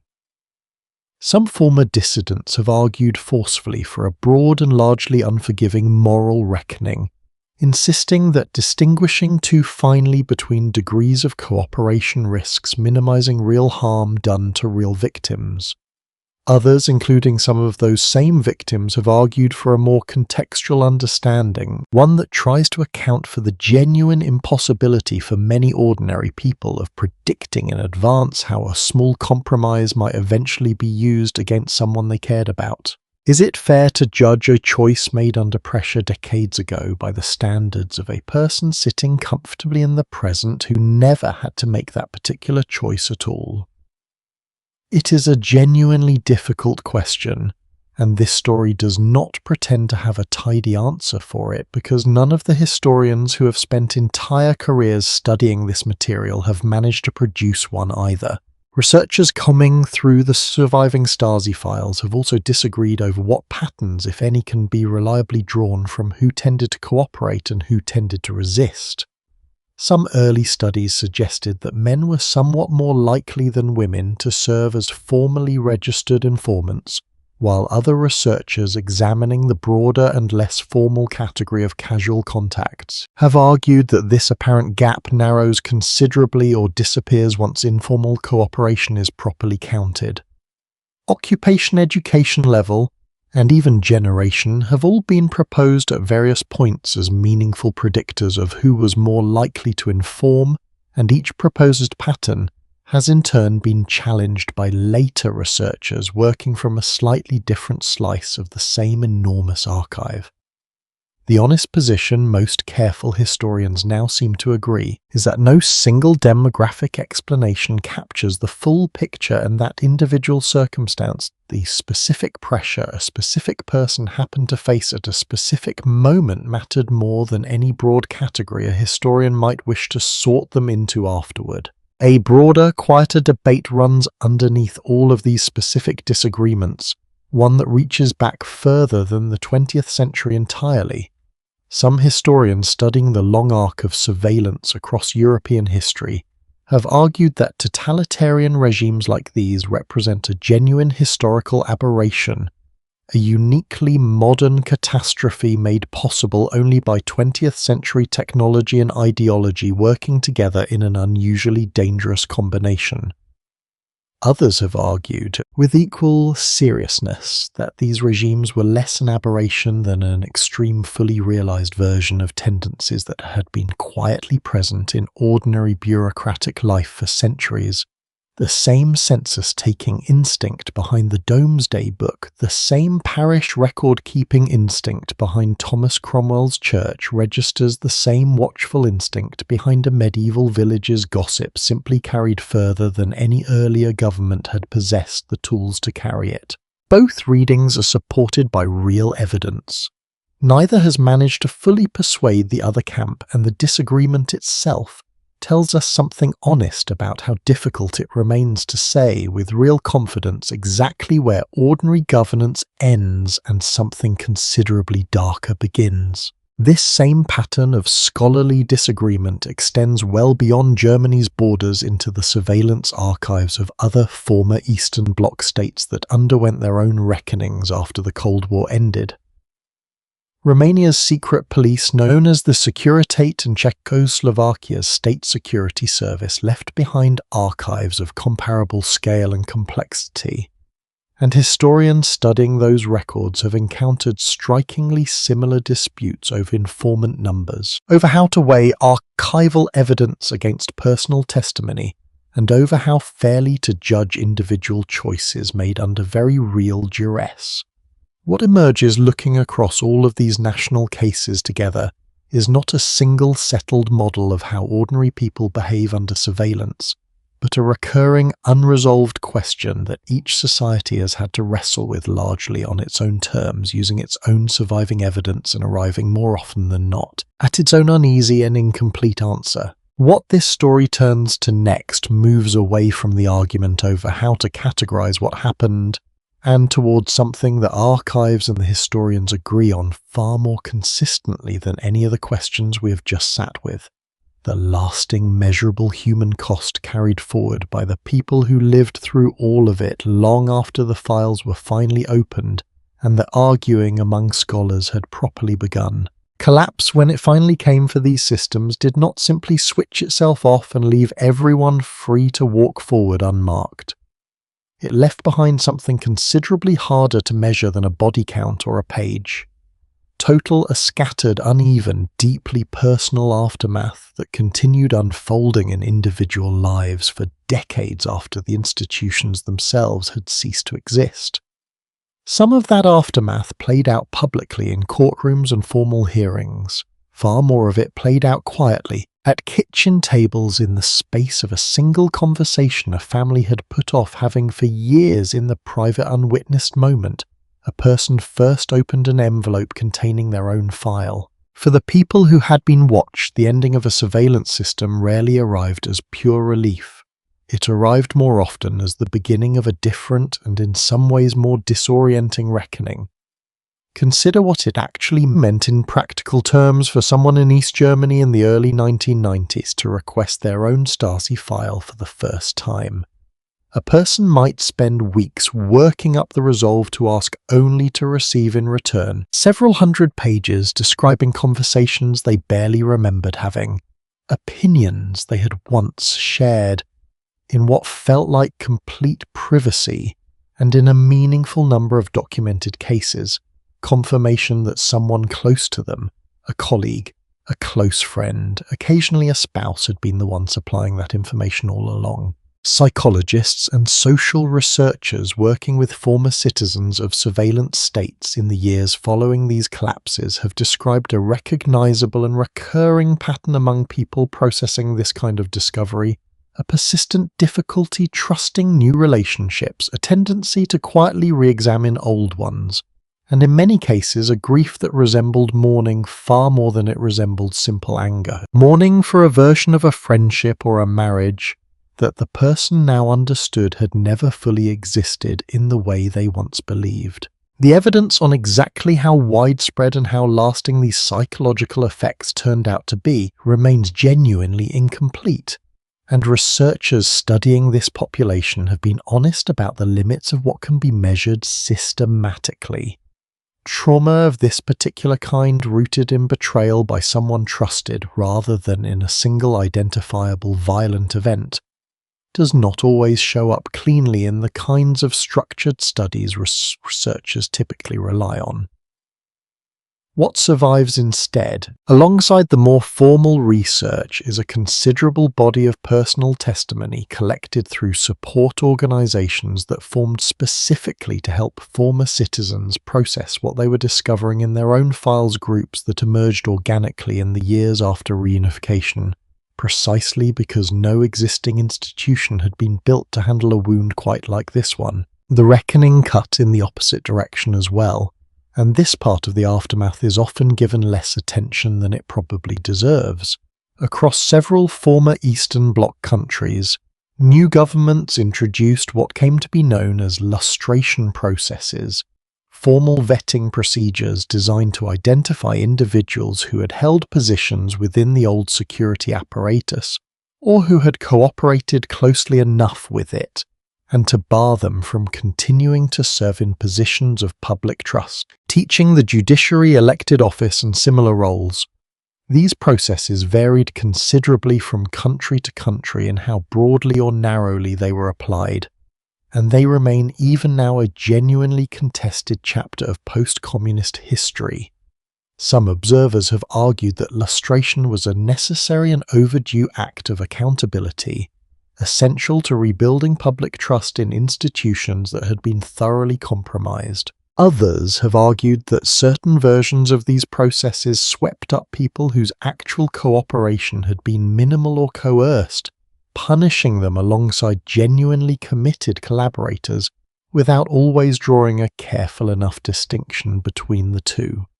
A teacher who had informed occasionally under real pressure decades earlier might lose a career built over an entire lifetime in the same sweeping process that removed someone who had caused genuine, deliberate harm Even people who had never informed on anyone who had simply worked ordinary jobs within the collapsed system as clerks, drivers, or low-level administrators often found themselves facing sudden unemployment once the institutions that had employed them for decades ceased to exist almost overnight. Entire careers built inside a state that no longer existed left thousands of people with skills and experience that the new economic order had little apparent use for. A quieter and less morally fraught kind of loss, but a genuine one nonetheless, that rarely appears alongside the more dramatic stories of betrayal and reckoning. There is something researchers studying this period have found genuinely difficult to reconcile with the darker parts of this story, and it deserves to be named honestly rather than smoothed over for the sake of a tidier narrative. In the years following reunification, a noticeable current of nostalgia for certain aspects of life in the old East German state began appearing in surveys, personal essays, and popular culture, a phenomenon that came to be known informally as ostalgie. This was rarely in the testimony that survives a longing for the surveillance itself. It was more often a longing for the particular kind of stability the old system had offered alongside that surveillance-guaranteed employment, predictable housing, a strong sense of communal belonging that some former citizens felt had been lost amid the disorienting freedoms and genuine hardships of the new market economy. Historians studying this sentiment have been careful not to treat it as evidence that the surveillance itself was secretly welcomed. It appears instead to reflect something more complicated and more human, the way a person can genuinely grieve the loss of a familiar structure even while fully recognizing in the same breath the real harm that structure caused them or the people around them. There is a particular kind of quiet suffering that belonged specifically to the children of former officials and informants, a group whose experience rarely makes it into the broader historical narrative at all.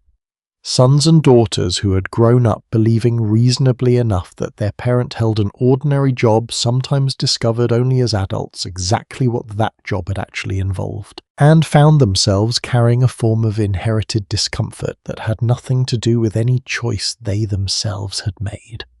Some chose to confront their parents directly about what they had learned. Others chose never to raise the subject at all, allowing an unspoken awareness to settle permanently into the relationship instead. Scholars researching intergenerational memory in post-surveillance societies have noted that this particular kind of quiet family reckoning, largely invisible to outside observers, may have shaped daily life within thousands of ordinary households considerably more than any headline-grabbing trial or public lustration hearing ever did. Is it possible we might reasonably wonder for an entire society to fully heal from a wound this diffuse one that lives less in any single dramatic event and more in millions of small private moments of discovery scattered across decades? Historians and psychologists studying this question have generally resisted offering a confident yes or no.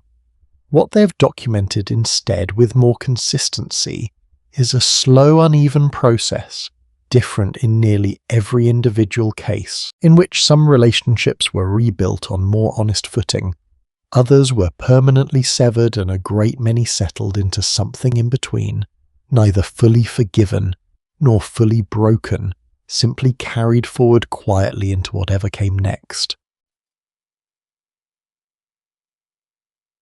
All of this genuine devastation. The historical record also preserves something quieter and in its own understated way hopeful. Not every person embedded within these systems chose complicity all the way through. Scattered across the surviving archives are documented cases of individuals who worked inside these very institutions and used whatever small position they held to soften the machine's effects where they could. Delaying a report, losing a file that would have caused serious harm, quietly warning someone that trouble was coming their way. A records clerk might misfile a document just long enough for a warning to reach its intended recipient first. A junior officer might write a report deliberately vaguer than the evidence in front of them actually allowed softening a conclusion just enough to spare someone the worst possible outcome. These acts rarely appear in official records as anything resembling heroism, precisely because they had to remain invisible in order to succeed at all. Historians piecing together this quieter counter-history have had to work carefully and conservatively, relying on survivor testimony that is sometimes difficult to independently verify decades after the fact, and the full scope of this kind of quiet resistance from within may simply never be fully known with confidence. What all of this leaves behind taken together is not a single clean lesson easily summarized in a closing sentence. It is something closer to a landscape uneven and still settling, made up of files that were opened, families that were reshaped, careers that ended, and careers that were rebuilt, and an entire generation of people who learned in the most personal way imaginable exactly what it costs a human life to have been so thoroughly, so carefully, and so quietly watched. What remains ahead in this story turns away from the specific wreckage of the 20th century and looks outward toward the much longer thread connecting everything we have walked through tonight to the world you are lying in right now, and toward the strange, familiar shape that the oldest human instinct in this entire story has quietly taken in our own time. Step outside almost any home today in almost any city across America or Europe, and there is a fair chance a small glass lens beside the front door has quietly noted your arrival before you have even reached for your keys. It rarely feels like history repeating itself. It simply feels like modern convenience, ordinary and unremarkable, the kind of small technological upgrade that barely earns a second thought.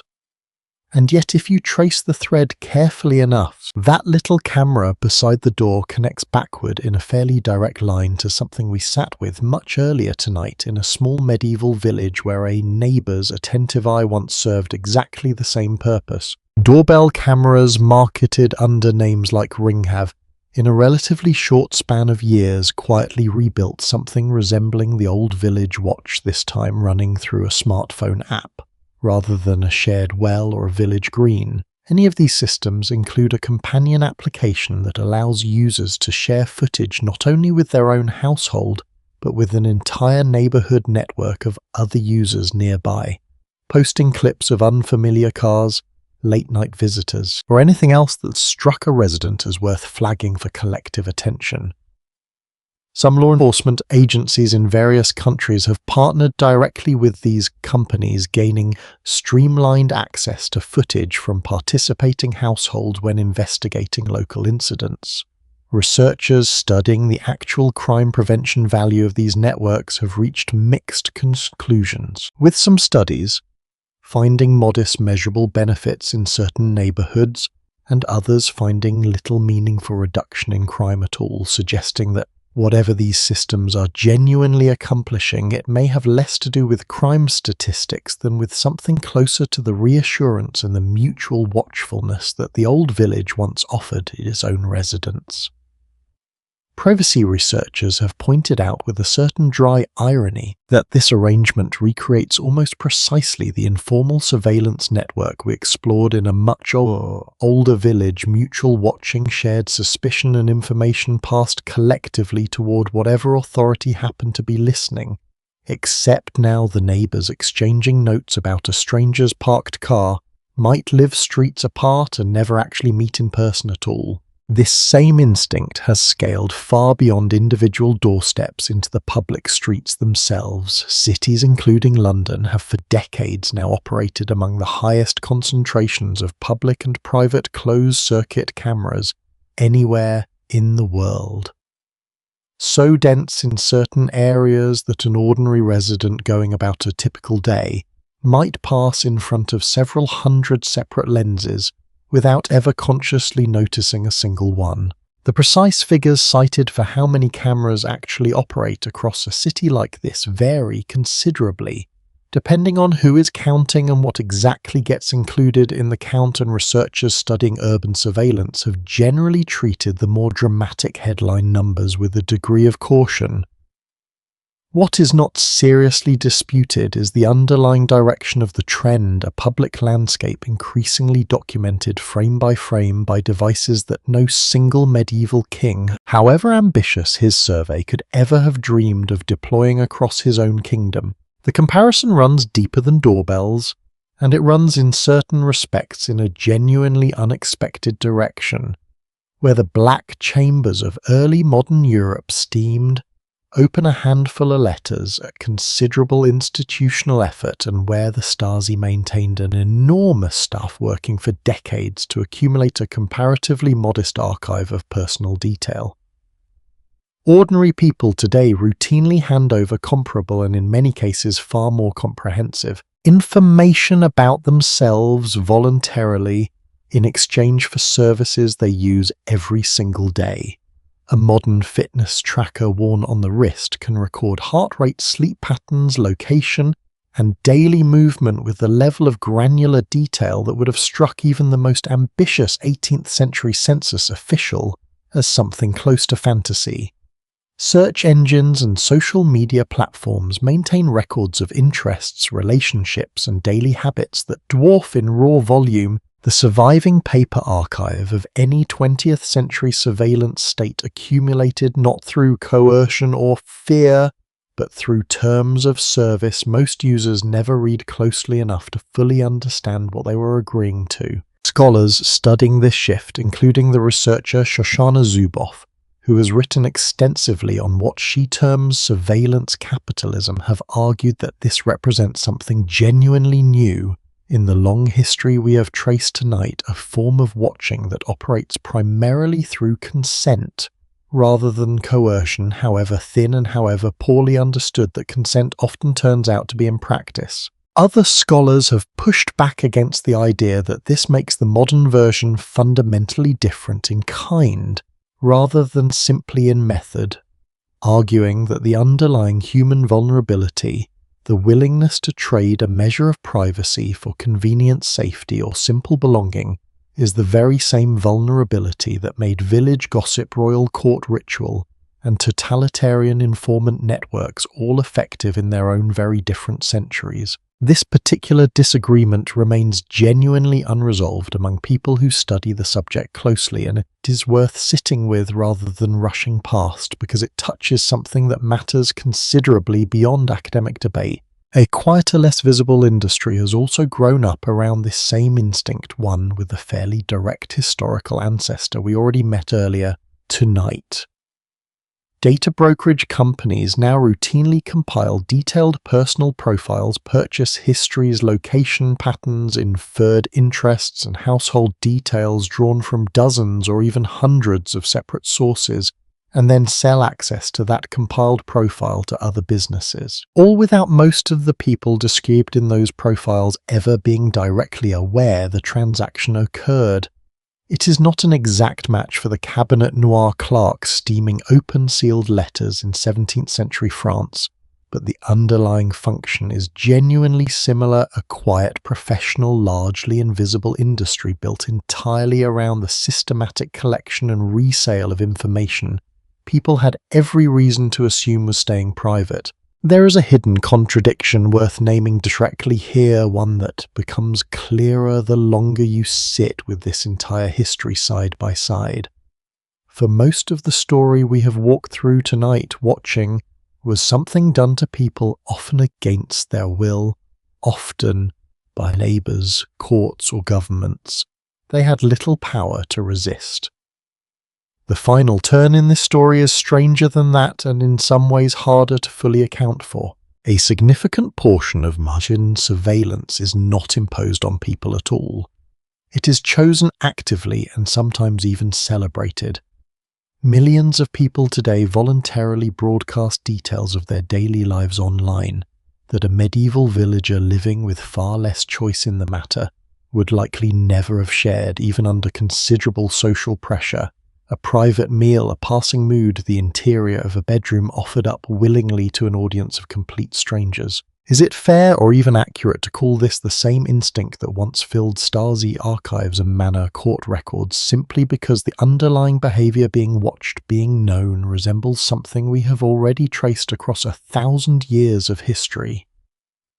Historians and psychologists studying modern digital behaviour have offered genuinely different answers to that question, and the evidence remains honestly unsettled. Some point to research on human sociality, suggesting that people have always wanted to be seen and known by their community, and that modern platforms have simply built an enormous technologically amplified version of the same village square, where reputation, gossip, and belonging were once negotiated face to face.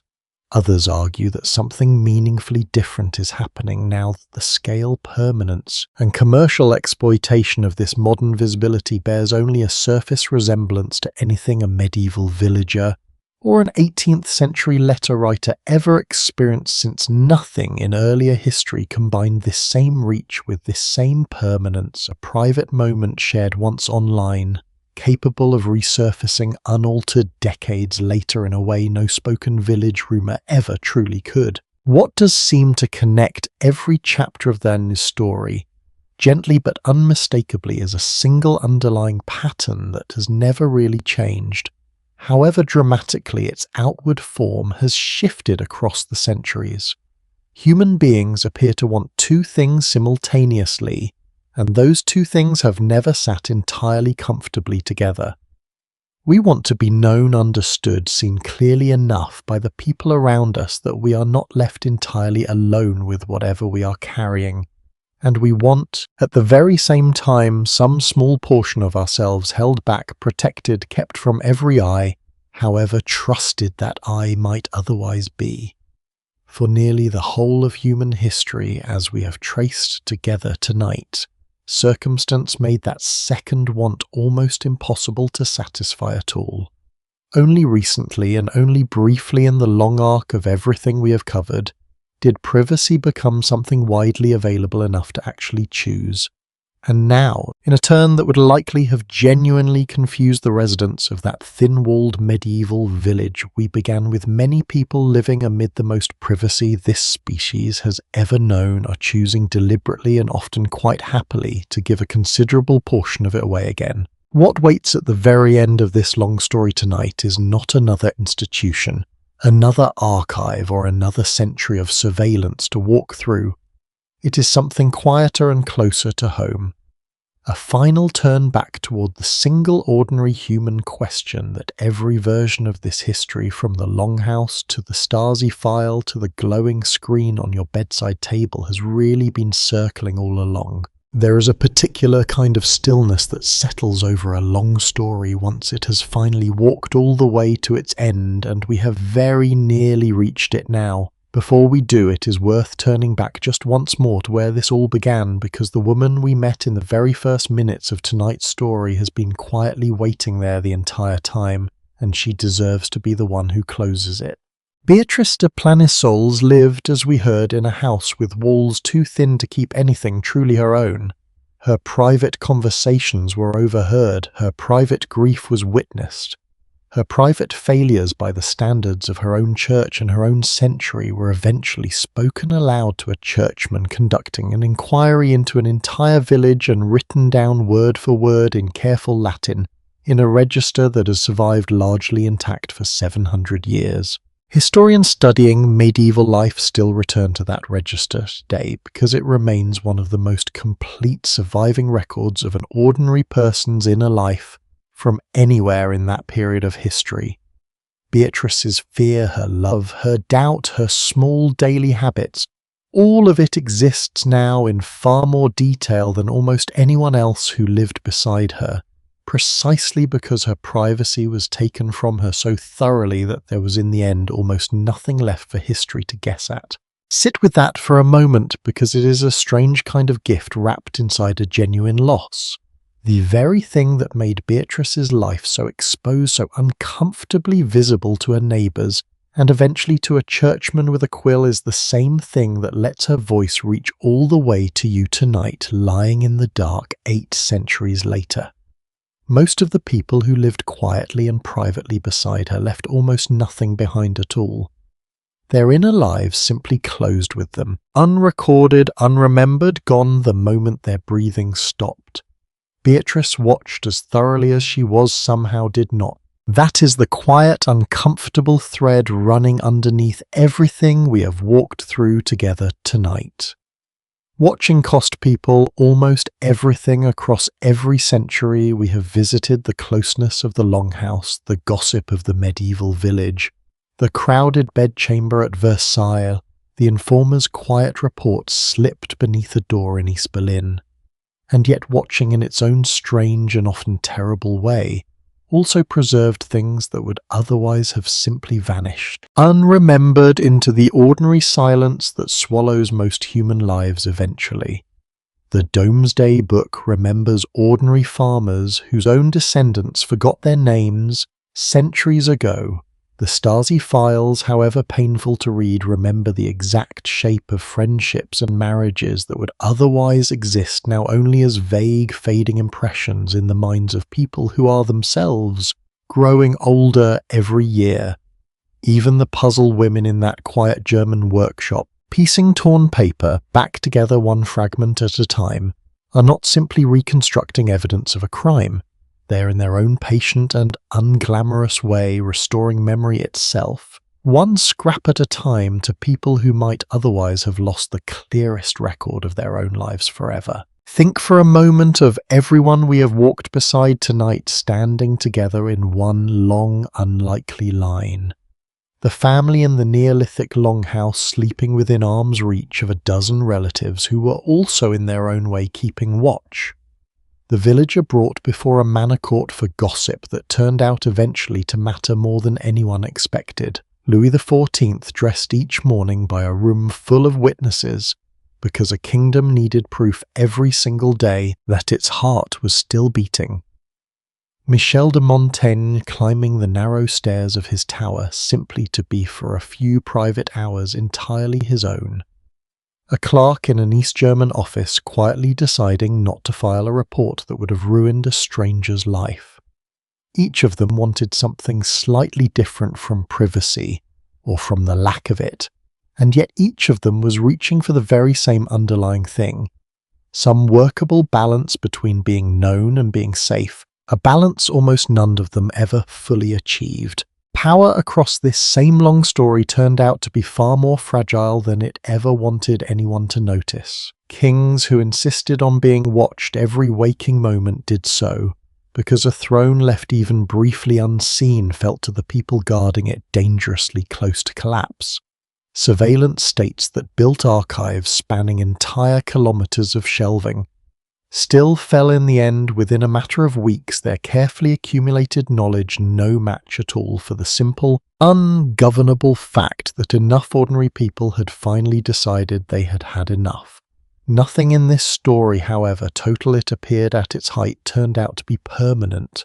Not the watching, not the walls people eventually built against it, not even the states that tried with every tool available to them to make certain no one could ever again slip quietly out of view. What did endure quietly and almost without anyone planning for it was something smaller and considerably more stubborn than any government. It was the ordinary human habit of finding a way through. A servant sleeping across a doorway who still somehow kept a secret worth keeping. A prisoner's family member decades later finally reading a file and choosing against every reasonable expectation to forgive. A records clerk somewhere in a collapsing regime quietly misfiling a single piece of paper because some small private part of them had decided that this particular life was worth protecting whatever the personal cost. History remembers empires, it remembers archives, and it remembers the machinery that built them, but it is these smaller, quieter human choices made by people whose names mostly went unrecorded, that carried the actual weight of survival, one ordinary decision at a time. Long after the grander systems around them had already fallen, There is a particular kind of resilience running through every single chapter of this story, easy to overlook amid kings and archives and collapsing governments, and it belongs almost entirely to people whose names history never bothered to record. The mother in a single-room medieval house who somehow found a private moment to comfort a frightened child even surrounded by servants and animals, and the constant sound of other lives being lived nearby. The husband and wife under Stasi observation, who kept some small unspoken understanding between themselves that no informant's report ever quite managed to capture. The person today scrolling quietly through a phone in a room with a closed door who has more genuine privacy available to them in this single ordinary evening than nearly anyone born before the last few generations of human history ever had, and who may not even realize what an extraordinary hard-won inheritance that actually is. Ordinary people across every version of this story did not simply endure being watched. They found small human ways to live fully anyway, inside whatever narrow space privacy allowed them, and often when it allowed them, almost none at all. We began tonight in a house with no walls that truly closed, and we have arrived slowly in a very different kind of room.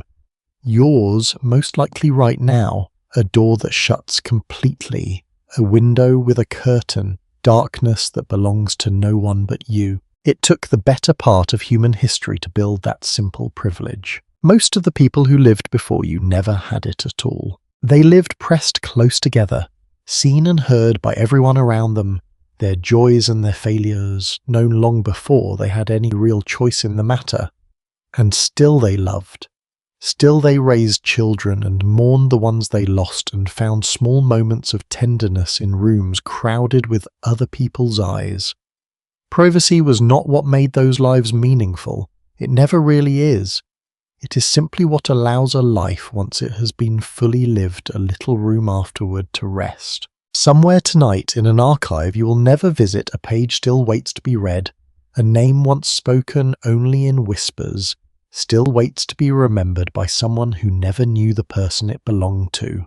And somewhere closer in the room around you now the light is already low. Let your eyes close if they haven't already. You are not being watched here. You are simply quietly held. Somewhere very gently a door swings closed for the night,